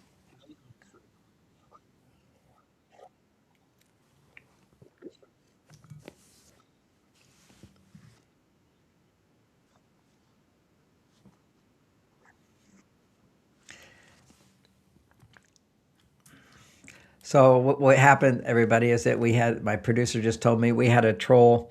And so then he started explaining to me why he doesn't have the answer. So that's okay in business. But for men, don't talk about excuses in your life for not doing the right thing. Just do what you do. Don't need to talk about excuses. That's always an important thing for men to score points with women, that you have no excuses, that you are not defending yourself, that you don't try to interrupt her when she's talking. You show interest in asking her things. Help me understand that better. Tell me more about that. Well, what's that? What's going on then? Then you balance back, you talk a little bit, and then get it back over to her. For guys, you score points every time you're listening and hearing what she's saying. And women, you score points when you have a different point of view and you don't try to change him. Okay, here's a question we have. We as women need to learn, one, to communicate our needs nicely. I have a issue on nicely, but to communicate effectively is what I would say. Two, to appreciate his efforts to fulfill those needs. Is this correct? Yes, if we take out nicely in a way that is heard in a positive way, not faking. See, sometimes nice is women are too nice. They can be too exaggerate. See, I'm so positive. I'm so this. Be yourself. If you happen to be feeling that authentically, okay. But that's the bottom line. So that's correct. And communicating needs is often avoid the phrase "I need."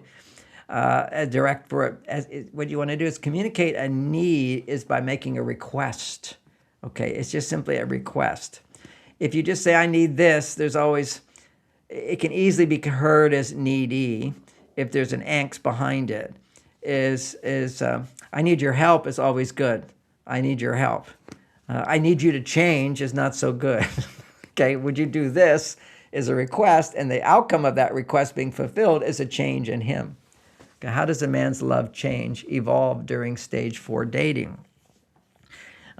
He said he loved me around month 3. We're now 4.5 months together, both mature adults at 44, 47, and looking for a life partner. Okay, I want to go into a tool. And because you've been together and he's already said he loves you. And you can say to him, it feels so good that you said when you say you love me. And it touches something deep inside of me. And there's a little process that I learned to do that helps to keep my heart open. Because there were times in my life where I wasn't feeling loved and supported. And those feelings of insecurity will tend to emerge. So this is called the reassurance exercise. And it just takes a minute. Would you be open to consider it? I say, sure. Well, you said you love me, and I know you love me, but this is from something deep inside that will tend to come up. And it looks like this. This is the reassurance exercise. So you have to know how to explain it. I just did a little bit of that. And then you say, let's practice it. And we can do it sometimes. I'll just say, let's do the reassurance exercise till we get used to doing it. And it's where she says, do you like me? Now, I know you like me, but I'm going to say, do you like me? And then you will say, yes. And then I say, and do you love me? And you will say, yes. And I will say, how much do you love me? And you will say, with all my heart. Then he says, you do this exercise, and then she says, and do you think I'm beautiful? And as soon as you say, do you think I'm beautiful? He will always say, yes, you are so beautiful. And then give me a hug, and that's it. It's a very sweet thing, but what it does, even though he by having to say those words, actually allows him to then feel those feelings more, which allows her to receive his love more, which allows him to receive her love more. It's all about opening the mirror neurons. Because see, men don't walk around with mirror neurons open. They need a little foreplay to it. And you can do this. And you say, this is a fun exercise to do. And then he might say, well, we do it the other way around. We say, we can if you want, or not. Okay, once you're married, I would suggest you don't need to do it the other way around. You could just laugh and say, I show you that when I want to have sex. Okay, so it's like men, all their insecurity is always about, am I going to get sex? Does she love me? Does she desire me? Does she want me? This is a big thing for men, whether they say it or not, but amongst themselves. And the frustrations as a counselor is that women stop initiating sex. I know, one couple, the guy feels like I have to do these things to get her to want to have sex with me. And the reality is you do have to do these things to get a woman to want to have sex with you. But what he's doing hasn't been successful, so he's blaming that I have to do these things to get her to want to have sex with me. Well, put it in a different context. I have to do little things to increase the love bank so that her body can want to have sex with me. Her mind can say, I want to have sex with you, but she doesn't have the orgasm. You know, she doesn't have the real desire along with all the oxytocin and estrogen. Sex will do it.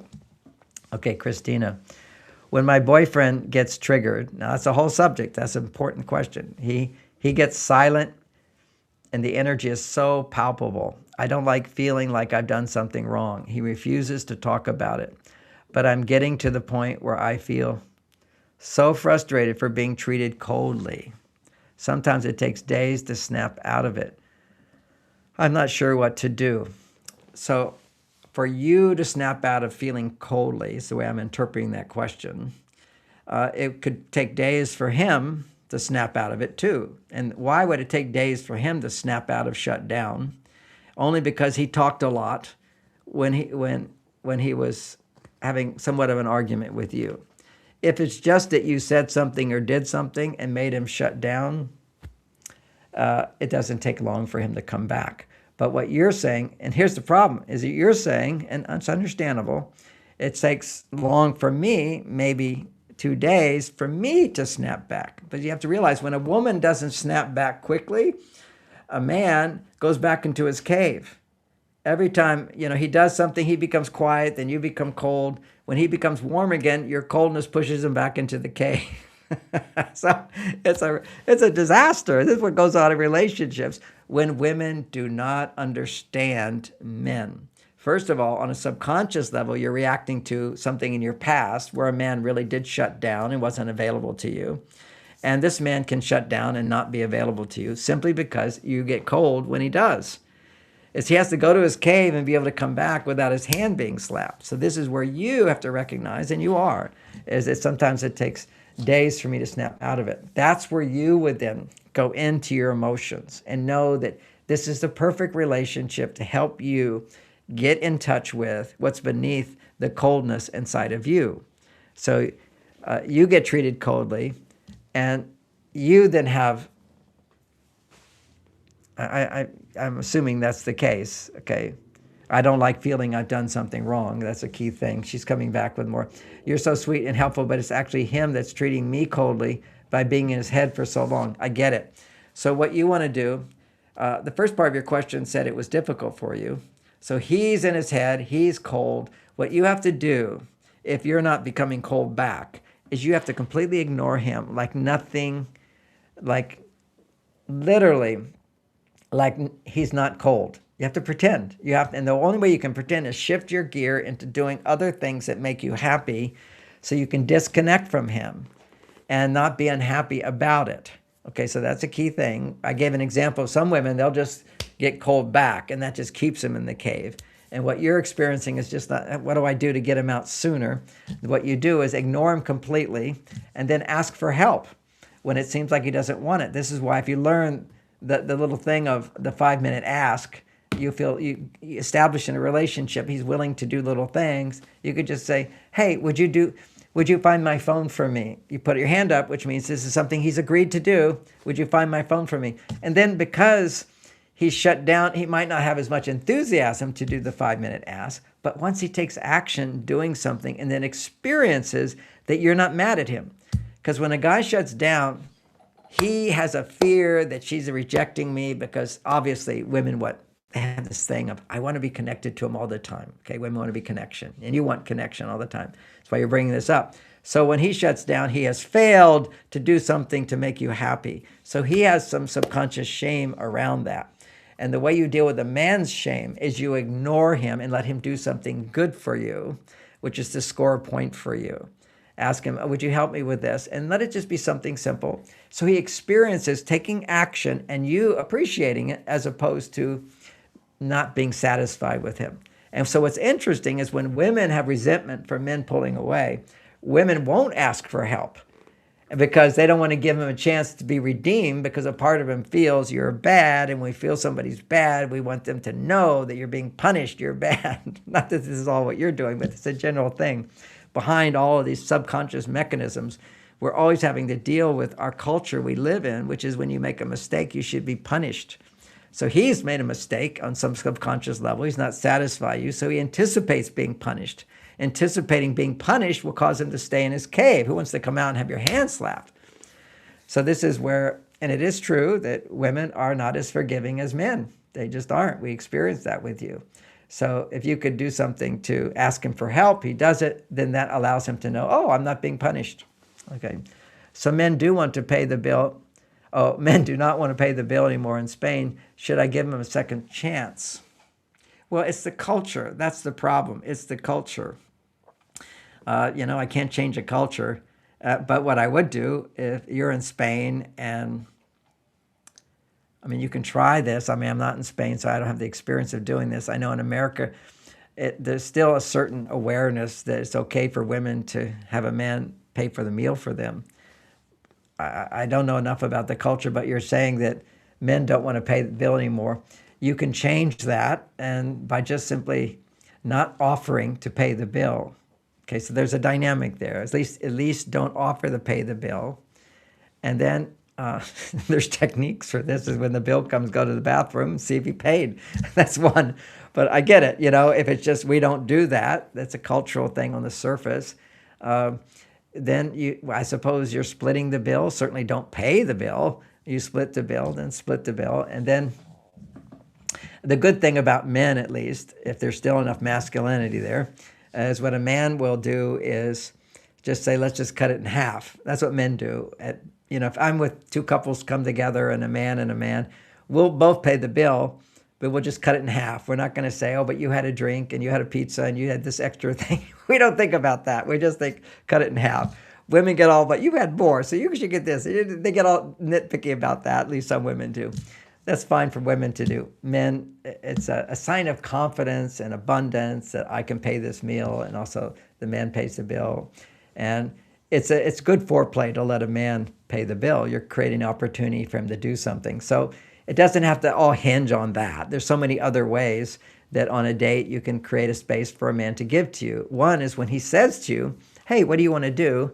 This is my favorite one. Just, so many things, but we could do this or this or this. Would you pick? And don't do anything on your list. It's what he wants.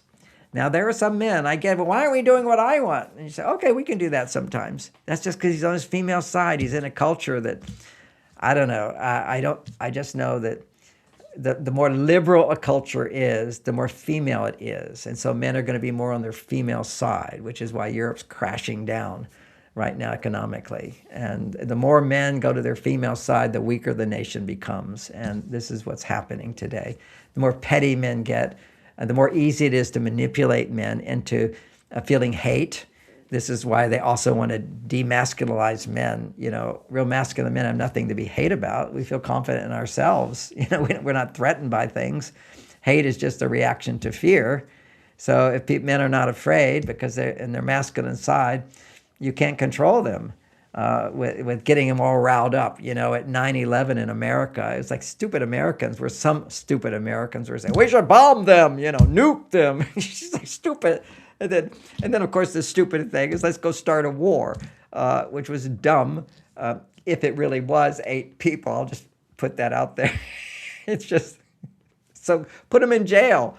Don't start a whole war over what 8 people did or some guy in a cave did, which is what their story was. You don't start a war for that. It's all complete nonsense, make-believe. Anyway, got me riled up on that one. Another question. Thank you for the question. Those are my suggestions. Do I give him a second chance? Absolutely, because it's the culture. Create other opportunities for him to enjoy providing for you something of meaning. You go to a movie, say, or a theater, and that was so wonderful. That was so good. I love that scene, da-da-da-da. So he will feel, I wrote that scene. I directed that. That was my movie. Give him opportunities to feel successful in other ways. So my question, my ex from 14 years ago has started thinking about me again. Oh, so you're one of the women who's not dating. I'm not sure. He's a wonderful man. We got along great and had the most amazing sex. Is it the sex that makes a man want to come back? Absolutely. He's now had other women. He can't think of any of them are not close to what you provided. So he's coming back to you. He said, now you have all this experience, you know. I tell my wife how wonderful she is, and she says, "How do you know?" I say, "Because I've been with lots of women. That's why, and I compare, and you're the one." So yeah, and he's coming back to you for the sex. You have to be careful not to jump right into bed. Of course, take time. Well, I love having sex with you too. I just know I need to go slow before I have sex again, but certainly open to that possibility, and I'm sure it would be fantastic again. So you're not leading them on. You're letting them know reality. For it to be fantastic, you need as a woman to feel that you're getting what you need before having sex. Otherwise, you're going to feel needy afterwards and sabotage your relationship. Because when you feel needy, your message you're giving to a man is, he's not enough. He's not enough. I need you, I need your help, is because you're in that moment anticipating a yes from him based upon your experience. It's a compliment for my wife to ask for my help, because she's anticipating, she's trusting that I'm going to give it to her. A need is kind of like, you don't do what I need and you're never enough for me. It always comes across as a blame as opposed to a request, with the anticipation that he'll do what you want, or if he can't, he would want to, if he could, okay? Because he can't always, fulfill your expectations, because your expectations are not always aligned with reality. Anytime you're unhappy, your expectations are not aligned with reality. Because ultimately, if you look at the ultimate, is the principle of life that people are teaching today. They say life is never against you, it's always for you. It's really true if you have a positive attitude about life, which means that when bad things happen, it's fulfilling some need you have to heal and not attract those things in your life. That's one viewpoint. It happens to be the viewpoint I have, although emotionally, I'm not always feeling that way. But then I process it. Always behind negative emotions is the positive side. How are you such a genius? Thank you.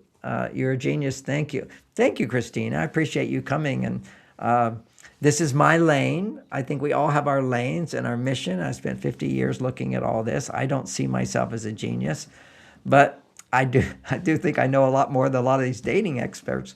But they also say some good stuff. I just think the whole, there's a whole thing where let's get very logical about relationships, and it leaves out the heart. There is a transaction between men and women. So why would a man who risks sharing his income with a woman after she leaves him and continues to get a big portion of his income, why would he ever get married?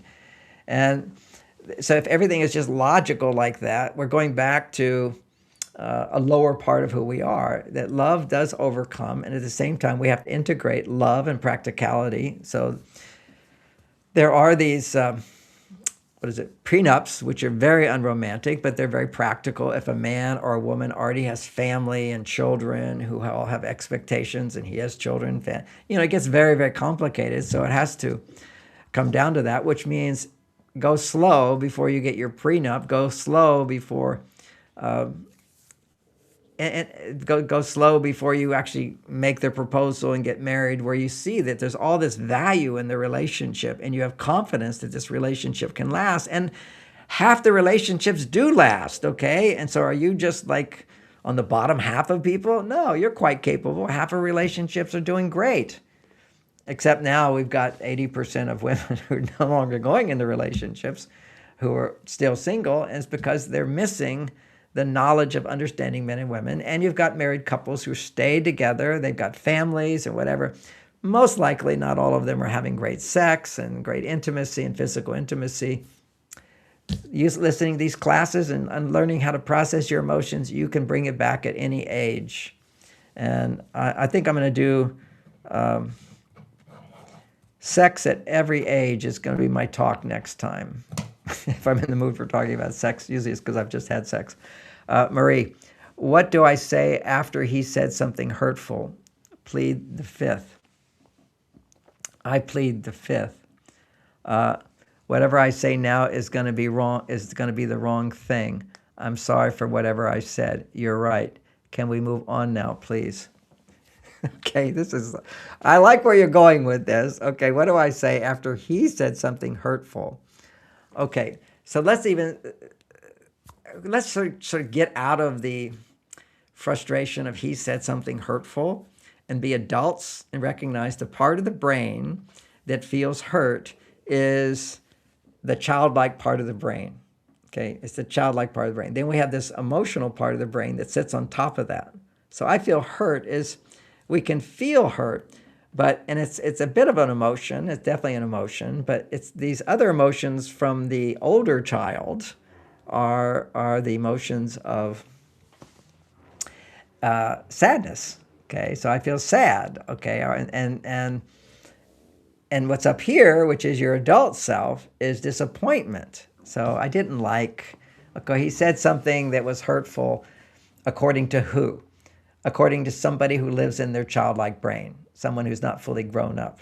And I get it. We all live in our childhood brain sometime, okay? And we've programmed ourselves to be that way. And every time you say something's hurtful, you're basically reprogramming yourself to be hypersensitive in your primitive part of the brain rather than sensitive in all your brain.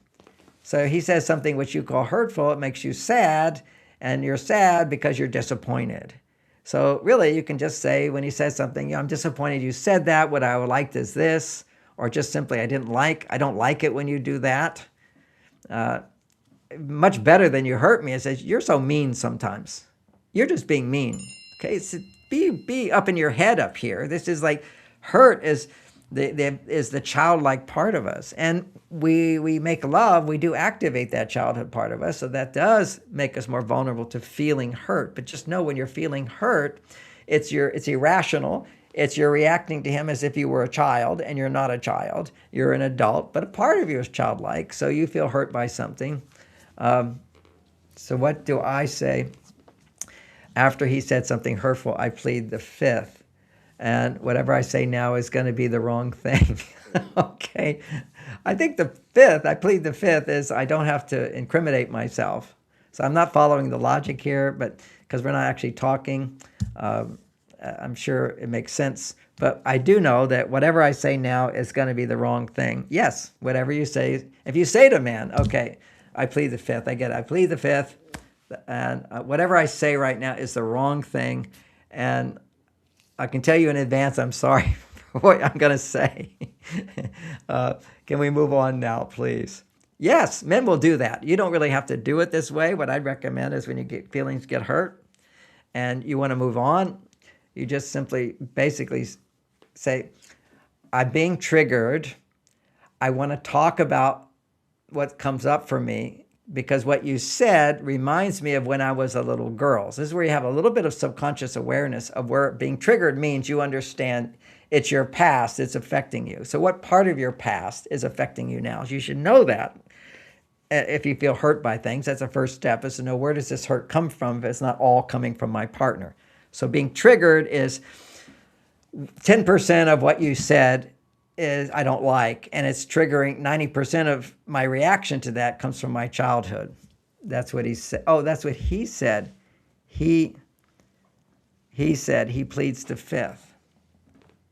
Okay, I'm sorry, I'm not following it. Bring it back to the question again. So this is, instead of having a conversation, I get it, it's a little difficult.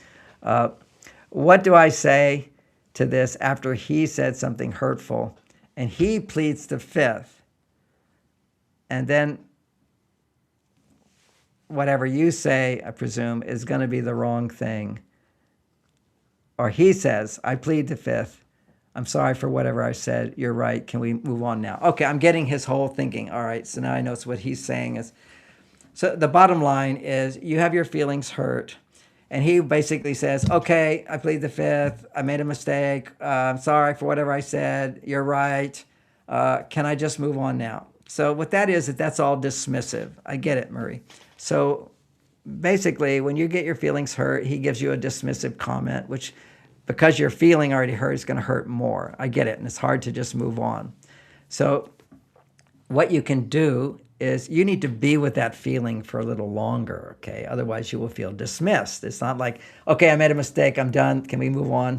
And that's a normal thing for a man to do. Hey, I did something wrong. Okay, my problem. I won't do it next time. Now we move on. That's the way. That's logic. Logic changes at the speed of light. Emotions change at the speed of sound. Okay, big distinction. So if you're in your head, all right, it happened, done with it, move on. That's why men can move on so quickly. Just apologize to me, I can let it go.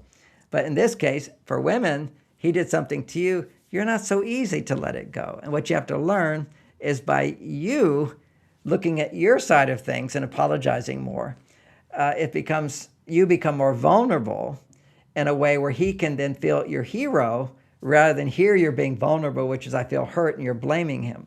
So this is a turning it around thing. But what would you do? The practical solution to this, it's not like you're all bad, whatever. You feel hurt. You don't want to say to him, when you said that, it hurts my feelings. Now you're a child. What you can say is when you said that or when you did that, I didn't like that. And all these feelings came up from my past when I was a little girl or in my past where I felt abandoned, and it helped me to feel what I was feeling there. So what I'm feeling is my past, and talk about, so what I feel is rejected. I feel hurt. I feel, unsafe. I feel I can't get what I want and need, because that's how I felt when I was a little girl. And so what I needed from my parent, which is to have them say, I'm so sorry I hurt you. Would you say that? Be that? This may be impossible to do, but I'm looking at a possibility here, as opposed to, that would be my relationship. My wife can say, she always says, oh, my feelings are hurt. It's about my father. And I say, oh, well, tell me what you feel. Just say anything you want now, because I know it's about your father, not about me. And then I can hear it, and then I'll say, and I'm going to say, I'm so sorry. Be your father and say, I'm so sorry. You don't deserve to be treated that way. I love you so much. Now, that's one aspect. Another aspect is that reassurance exercise keeps us from getting to that place. So you're filling up your love bank, so you're not feeling hurt by things. But if you feel that any of those things I just suggested would be totally impractical in your relationship with your guy, I get it. Not all guys have an understanding of psychology. So basically you say, I'm so triggered by that. You don't have to say that. I need some time to process it. It's not all about you. It's about my past. And then leave the space. Leave the space and write out your feelings, or talk to a girlfriend. Share what you feel completely uninhibited. Try to see how these feelings relate to your past. Then come back to him and just say, I'm sorry I got so triggered by that. I love you. You apologize for being triggered, as opposed to him apologizing that he triggered you. See, when somebody triggers you, they didn't do anything wrong. That's the point. They just gave you a little tap on the shoulder, and you've got this big wound hidden under your shirt, and you go, oh, that hurts so much. So take responsibility. That's what taking responsibility is. When you said that, then I got triggered. I started withholding my love. Now I'm going to go process my feelings. I'm done with them. Come back. Sorry, I got so triggered about that. I love you. It's okay, honey. I love you so much. What you want is not for him to feel bad. What we want is for him to feel more love for you. And what you're looking for is, I'm hurt, you should feel bad, and then I'll feel better. No, that's everybody's ruining relationships. That's what you do. You hurt me, I want you to feel bad, and then I will feel better. You want to get out of that cycle of, I have to feel bad to get you to want to do things for me. So what you do is you feel bad, you take responsibility. Like, I really didn't like what you said, so I'm going to go process. I got triggered by what you said, so I'm going to go process my feelings. Or I'm going to annoy you for the next hour, or whatever it is. So I just need to be alone for a while, and then process your feelings if you can do it on your own. But most women can't. You need to write it out. You need to talk it out, but not with your partner. And then you come back to feeling, this is all just my childhood stuff. It doesn't have to do with present time at all. What he did was just something little. And you can come back and say, I'm sorry I got so triggered. I love you. I know you love me. Done. You apologize for being triggered, not him. Why should I be apologized to you for triggering you when 90% of your upset is your childhood, your history? This way you're freeing him from being the bad guy of your whole life. Let him be the hero to be in present time with you. So those are some ideas. Okay, so here's another question. Dr. Gray, how do I heal the pain of seeing a man give another woman the passion and complicity I want from him? Very, very big question. Thank you for bringing that up. Oh, the same person? This is the same person? Oh, there's another. Okay, my producer says this is a two-part question. I don't really understand what he means. What do you mean by that?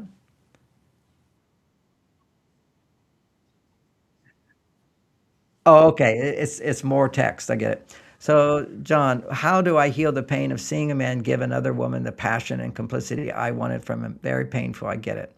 especially when it triggers the wound of my father being affectionate. Yes, just tell me more. You're saying exactly what I'm talking about. This is very conscious, very aware. This is good for you to be aware of where it's coming from. That's the first step. But not from me. How can I ask for what I need without chasing or trying to make someone feel what they don't naturally feel? Okay. First of all, how do you make somebody feel, what they naturally feel? When you give someone what they want, they will naturally feel more love for you. Okay? A man wants something from you, needs something from you. And when you give him that, you will get that. And when he was giving something to somebody else, that person was giving him what you're not giving him, and therefore he's not giving to you. Now keep in mind that what he did was bad manners. That's all it is. It's just bad manners. It's rude. It's insensitive. It's insensitive. And you have to have a talk about that. But what's going to happen is you got triggered. And I know the trigger. It happened with Bonnie. I was at some resort and, being there for 5-7 days. It was an ayahuasca resort. So everybody's having, altered states of consciousness and they're feeding us and we're there and I'm the celebrity. Some woman whose husband is I don't know who he is, but he's supposed to be a celebrity. And I was at dinner with my wife and she's like saying, yes, our husbands you're so lucky to have John as your husband. Already that's going to trigger my wife. What, she's less than me? But this woman, she puts her husband so high. Oh, you're so lucky to have John, have a man like that in your life. You're so lucky. And she's over here shrinking and already upset with me. And then she said something. She said something that sparked in me. Oh, and the other day I saw this and you should have seen it. And I should have been saying that to my wife. So I made a mistake. That was insensitive on my part. No doubt about it. And all I do is make that mistake once. I never made it after that. But then my wife, she is who she is. She just immediately threw her plates out and just walked out of the room, walked to the hotel room that we're in. Oh my God, I made a big mistake. Okay. And I saw it. And so I basically, I said, I'm so sorry, honey. I'm so sorry. I realized that was very inappropriate of me. So in that case, it was a big deal. This woman was really putting my wife down, and I wasn't realizing that at the moment. So yeah, I get that. But how do you get what you need from him? Is basically you own that. When I came, then I had to go back to the room. I'm so sorry, whatever. And then I went. It's right before I went and gave a talk. My wife is upset with me. I'm going to give a talk. But as soon as I gave my talk, my energy is flowing. I come back to my testosterone levels going up. A woman being mad at you knocks your testosterone down like crazy. So I'm just containing, and then I go give my talk. And I'm practicing not blaming her. It's like I can make a joke. I can make a joke out of it. Here, my wife just punched me in the face, and I'm just going to go give a talk and be smiling. But I can contain. Men need to learn how to contain and not speak out negativity, not speak out blame or judgment or make her wrong. I could have easily processed her feelings. Obviously she's triggered by her own childhood issues and whatever. It wasn't a new issue. It was always, she used to not come to my talks that often. One, she's heard me. She's with me all the time. But two, is women do this all the time unconsciously. They say, oh, you're so lucky to be married to John. What's it like? What's it like? And emotionally, she'll say, he's lucky to be married to me. And that's what I feel. I'm lucky to be married to my wife. And I also feel she's lucky to be married to me. We're both lucky people. Because we're practicing and have this knowledge. People just don't have this knowledge to make their relationships better. So what you do is when he's doing that, you take it, you process your feelings, okay? And she did. After I gave my talk, I came back and she was all loving to me. It says, she actually didn't apologize, but she was all loving to me. We'd already established that she had every relationship's a trade-off. There's not perfection. We've already established that one of her imperfections is she couldn't apologize. And she explained that to me, and she would feel like if she apologized and I made her wrong, that she would crush her. It would crush her because her mother made her wrong her whole childhood. So I made the decision. I said, honey, you never have to apologize to me. And it's a very sweet story. It was like on her dying day, or the day before she died, we realized she's dying, and I just told her, I'm so sorry, sweetie. I'm so sorry I couldn't save you. And she said, don't be sorry. Don't be sorry. You're my hero. I'm so sorry. I'm so sorry. I love you, John. So that was the place where she could finally feel totally safe enough to say she's sorry. And part of I've given many talks on this, women, you just don't understand men. When you really understand men, you realize we are so easy to forgive if you take responsibility. And also, I did forgive my wife over and over. I had no resentments towards her at all because I understood women, and I understood that she had a hard time saying she's sorry, but inside, she would always work on herself to be a better person, because that's what we want. Anyway, so you've said that women should practice having a series of positive dating experiences. Advice for women who are not conventionally attractive and are not asking out by men often. What should they do? You know, there's a lot of men in this world that feel that they're inadequate and they'll never not have a woman. There's 70% of men are not dating, and usually for those guys, I'd say, I'm a guess now, what I want to say is that a lot of them, without my guessing, I already know, a lot of them feel unworthy of a woman's love because they don't make as much money, and so no woman's going to want them. And yeah, certainly they're attracted to the magazine woman. That's always going to be the case. Culture says that woman is beautiful. Other cultures have said the skinny women are the ugly ones. Our culture, where we have so much abundance, we think the skinny ones are most attractive. So anyway, this is all just sort of culturally induced awarenesses. But there is really deeper than physical attraction is a soul attraction, which is our souls need each other to grow and to heal. So for a woman who doesn't have a lot of men going to her, definitely don't touch a dating app, okay? Because men only go to physical appearance. It's a simple thing. Never go to a dating app. And then you've got the other places to meet. You meet by being part of a spiritual organization. You meet by being a part of a team.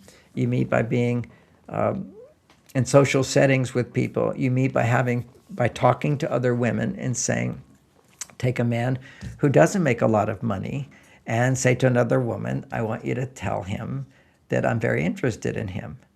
But you have to be interested in him. And so part of feeling that I'm interested in him will attract the right man for you. So, you know, it's sort of cutthroat, but there is a rating in terms of physical appearance, how our society would rate you. And what you've been is vulnerable enough to say that I don't rate high on that scale. So what you rate high on, and I know this about you, even because I know women like this, is that you have tremendous big heart. And every man wants to have a woman with a big heart. That's what we're really looking for. We just don't know it. And so by being in interactions with guys, by having friends say that you're attracted to a guy, and let it be a guy who's also not a 10. So this is what dating apps are doing, is that you've got, this is now fact, this is like the statistics. 10% of men get 80% of the women saying yes, yes, yes. And so 80% of the women are going only for the top 10. And so you've got all these men who are burnt out and jaded, feeling women only want us for our height or our money or our status, as opposed to the love that we can bring them. And so there are a lot of men who aren't, you know, at the 10 level, who are below that. You know, find one that's below that, and he will be attracted to you because you have such a big heart, and you can ask for help and he will provide the help for you. But a part of it is humbling yourself to be attracted to a man who's not a 10 or an 8 or a 7. Put yourself on what you've rated yourself. I don't know where you rate yourself, but look for a guy on that rating, and then ask for his help to get his help. And that's my suggestion. You said that women should practice having a series of. Oh, I want to come back to that question. Oh, Ari's here. I just one of my granddaughter's friends is here. Hello, hi Ari. Did you bring me an apple? Come, you gave me that apple? That's so nice of you, thank you. And in a little while, I'll come out and play. That's very nice. Thank you. Thank you. I got an apple. Okay. A series of positive dating experiences. Advice for women who are not conventionally attractive and are not asked out by men often. What should they do? And when you say often, I assume some man has asked you out for a date. And also you can ask a man out for a date. Okay, so this is another thing. You have to Get your confidence up here. Take the risk, which is if you're looking for 8, if we look at the scale, okay, so a scale of attractiveness, which you brought out, if I'm not attracted by men that often, generally men lower on the scale are terrified of asking women out, okay, and they're kind of feeling rejected by women. So they're, as far as men, women go, they might be weak on their male side to take the initiative. So you can take the initiative through flirting. And so flirting is, when you're in a group of people, you're looking around, checking everybody out, and you see this guy, and if you think you're a 5, you look at him like he's a 5. Oh, there's a 5 over there. And now remember, women always get attracted to men who have something to offer her. So already you're feeling, hey, I need a man. So already he's a man. So that's something of good, that you can provide that. I need a man, because ultimately there is this yin-yang balance, this hormonal balance of just having a man will stimulate estrogen in a woman. Because if you don't have a man to stimulate estrogen in you, then when you stimulate estrogen, you lose your power. And so what you do, because you don't want to lose your power, is you become masculine, but you lose your estrogen. It's hard to be both at the same time, masculine and feminine at the same time. So when you have a man, he holds the space of the masculine, and you get to come to the feminine. So put yourself on a rating and humble yourself based on the results you get. And then look at the men who are at that level, even though they have nothing more to offer you. Be open to the idea that he can offer a kind of emotional support that I'm looking for, which is applying these Mars-Venus tools. The key thing is he needs to have a job. He needs to be able to take care of himself. He's not looking to you for money. If he's looking to you for money, that should be in this situation. You don't want to be the man to provide for him. You want to be the woman who needs a man. So that's my suggestion for that. Do we have another question?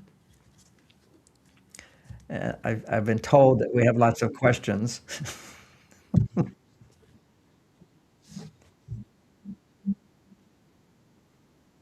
That's okay. We'll go for earlier. We're hunting down the questions right now. Uh, I have one here. I'll read it. And you hold on to oh, you brought it up. I'll keep this one up. So happy. It's also challenging for tall women. I'm 6 feet. Yeah, you need a taller man, and there's less taller men. I get it. That's why for you, it would be appropriate if you were using dating apps to say he needs to be 6 feet and above, for sure. My man said he was very attracted to me, although preferred shorter. He's 6'1", because can throw them around in the bedroom. Okay, I understand that. All right. But he's your man. It's also challenging. My man said he was very attracted to me, although preferred shorter. So this we should talk about. Every relationship is a trade-off. You never get perfect. But what he wants, and you can tell him, I know you want to throw me around in the bedroom, but what you've got is an insecure woman who feels sometimes unworthy of your love because I'm not a little woman that you can throw around. But when I'm insecure, I'm like a little child, and you can transform me with your reassurance. And you can do it that way, or you can do it another way, which is just you had that conversation, go, okay, no big deal. It's a trade-off. Now maybe, see, men will have a tendency to do this as well, but women much more. And so if a man's on his female side, he would do it much more. But generally speaking, men accept life as a trade-off. We're constantly being faced with the reality that we don't get everything we want, okay? We're in competition all the time, and we're not always winning. So we're not getting everything we want. And for women, yes, you're not getting everything you want. But if you look at the dynamic of relationship with a man, it's always men providing for women. Women are getting what they want, what they need. And men are over here aspiring towards providing for her that. So this is this male-female side of things. I forgot the question. We go back to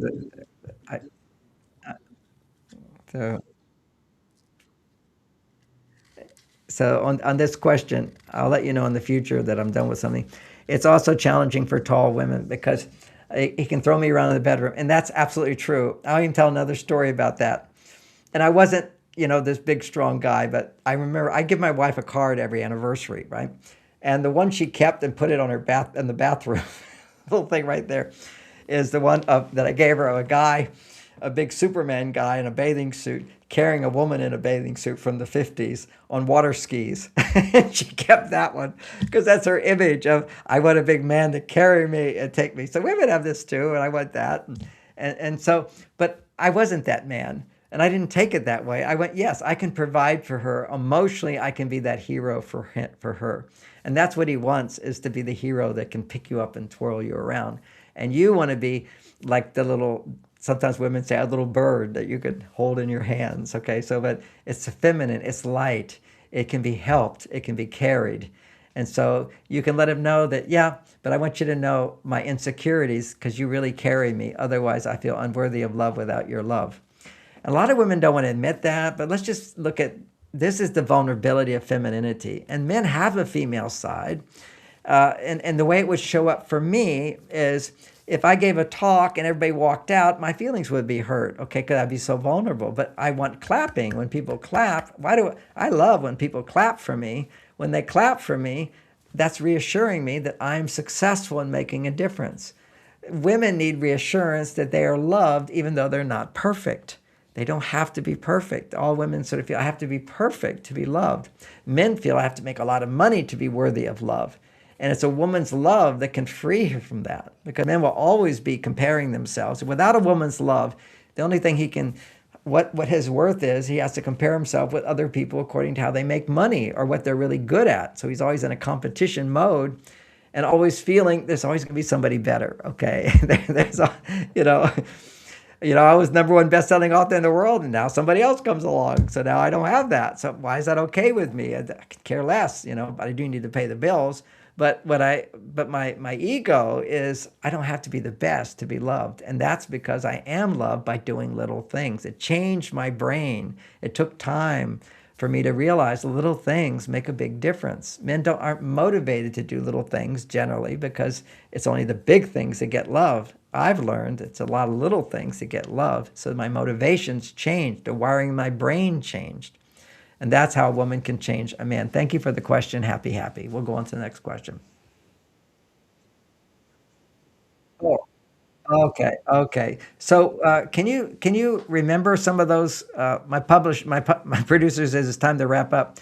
Is there a way that we can record any of those questions? Okay, so let's do that next week. We'll also do those questions that people asked that didn't get answered. That'd be great. And actually, I can do it next Thursday. I'll talk for an hour, and then this Thursday, and I'll do some questions and answers. Hey, everybody, thank you so much. Hope you learned the importance of relationship is how to score points with the opposite sex. For women, it's the art of creating opportunities for him to do things for you. You give him a point each time, and then he gives you a point because you gave him a point. And then you have equal score, and you're able to build up your love bank so that you can be happy and fulfilled. I'm saying goodbye here. Dr. Gray, you will always be the #1 author on this topic forever. Well, thank you so much. It's very, very nice. And thank you all for joining me. Some of you are regulars. You come back. Please be sure to let people know it's still available always, even if they can't join me live, at John Gray, Mars, Venus on YouTube. Check out the videos as well, and look forward to seeing you on Thursday. Thank you. Have a great day. Thank you for watching Q&A with Dr. Gray.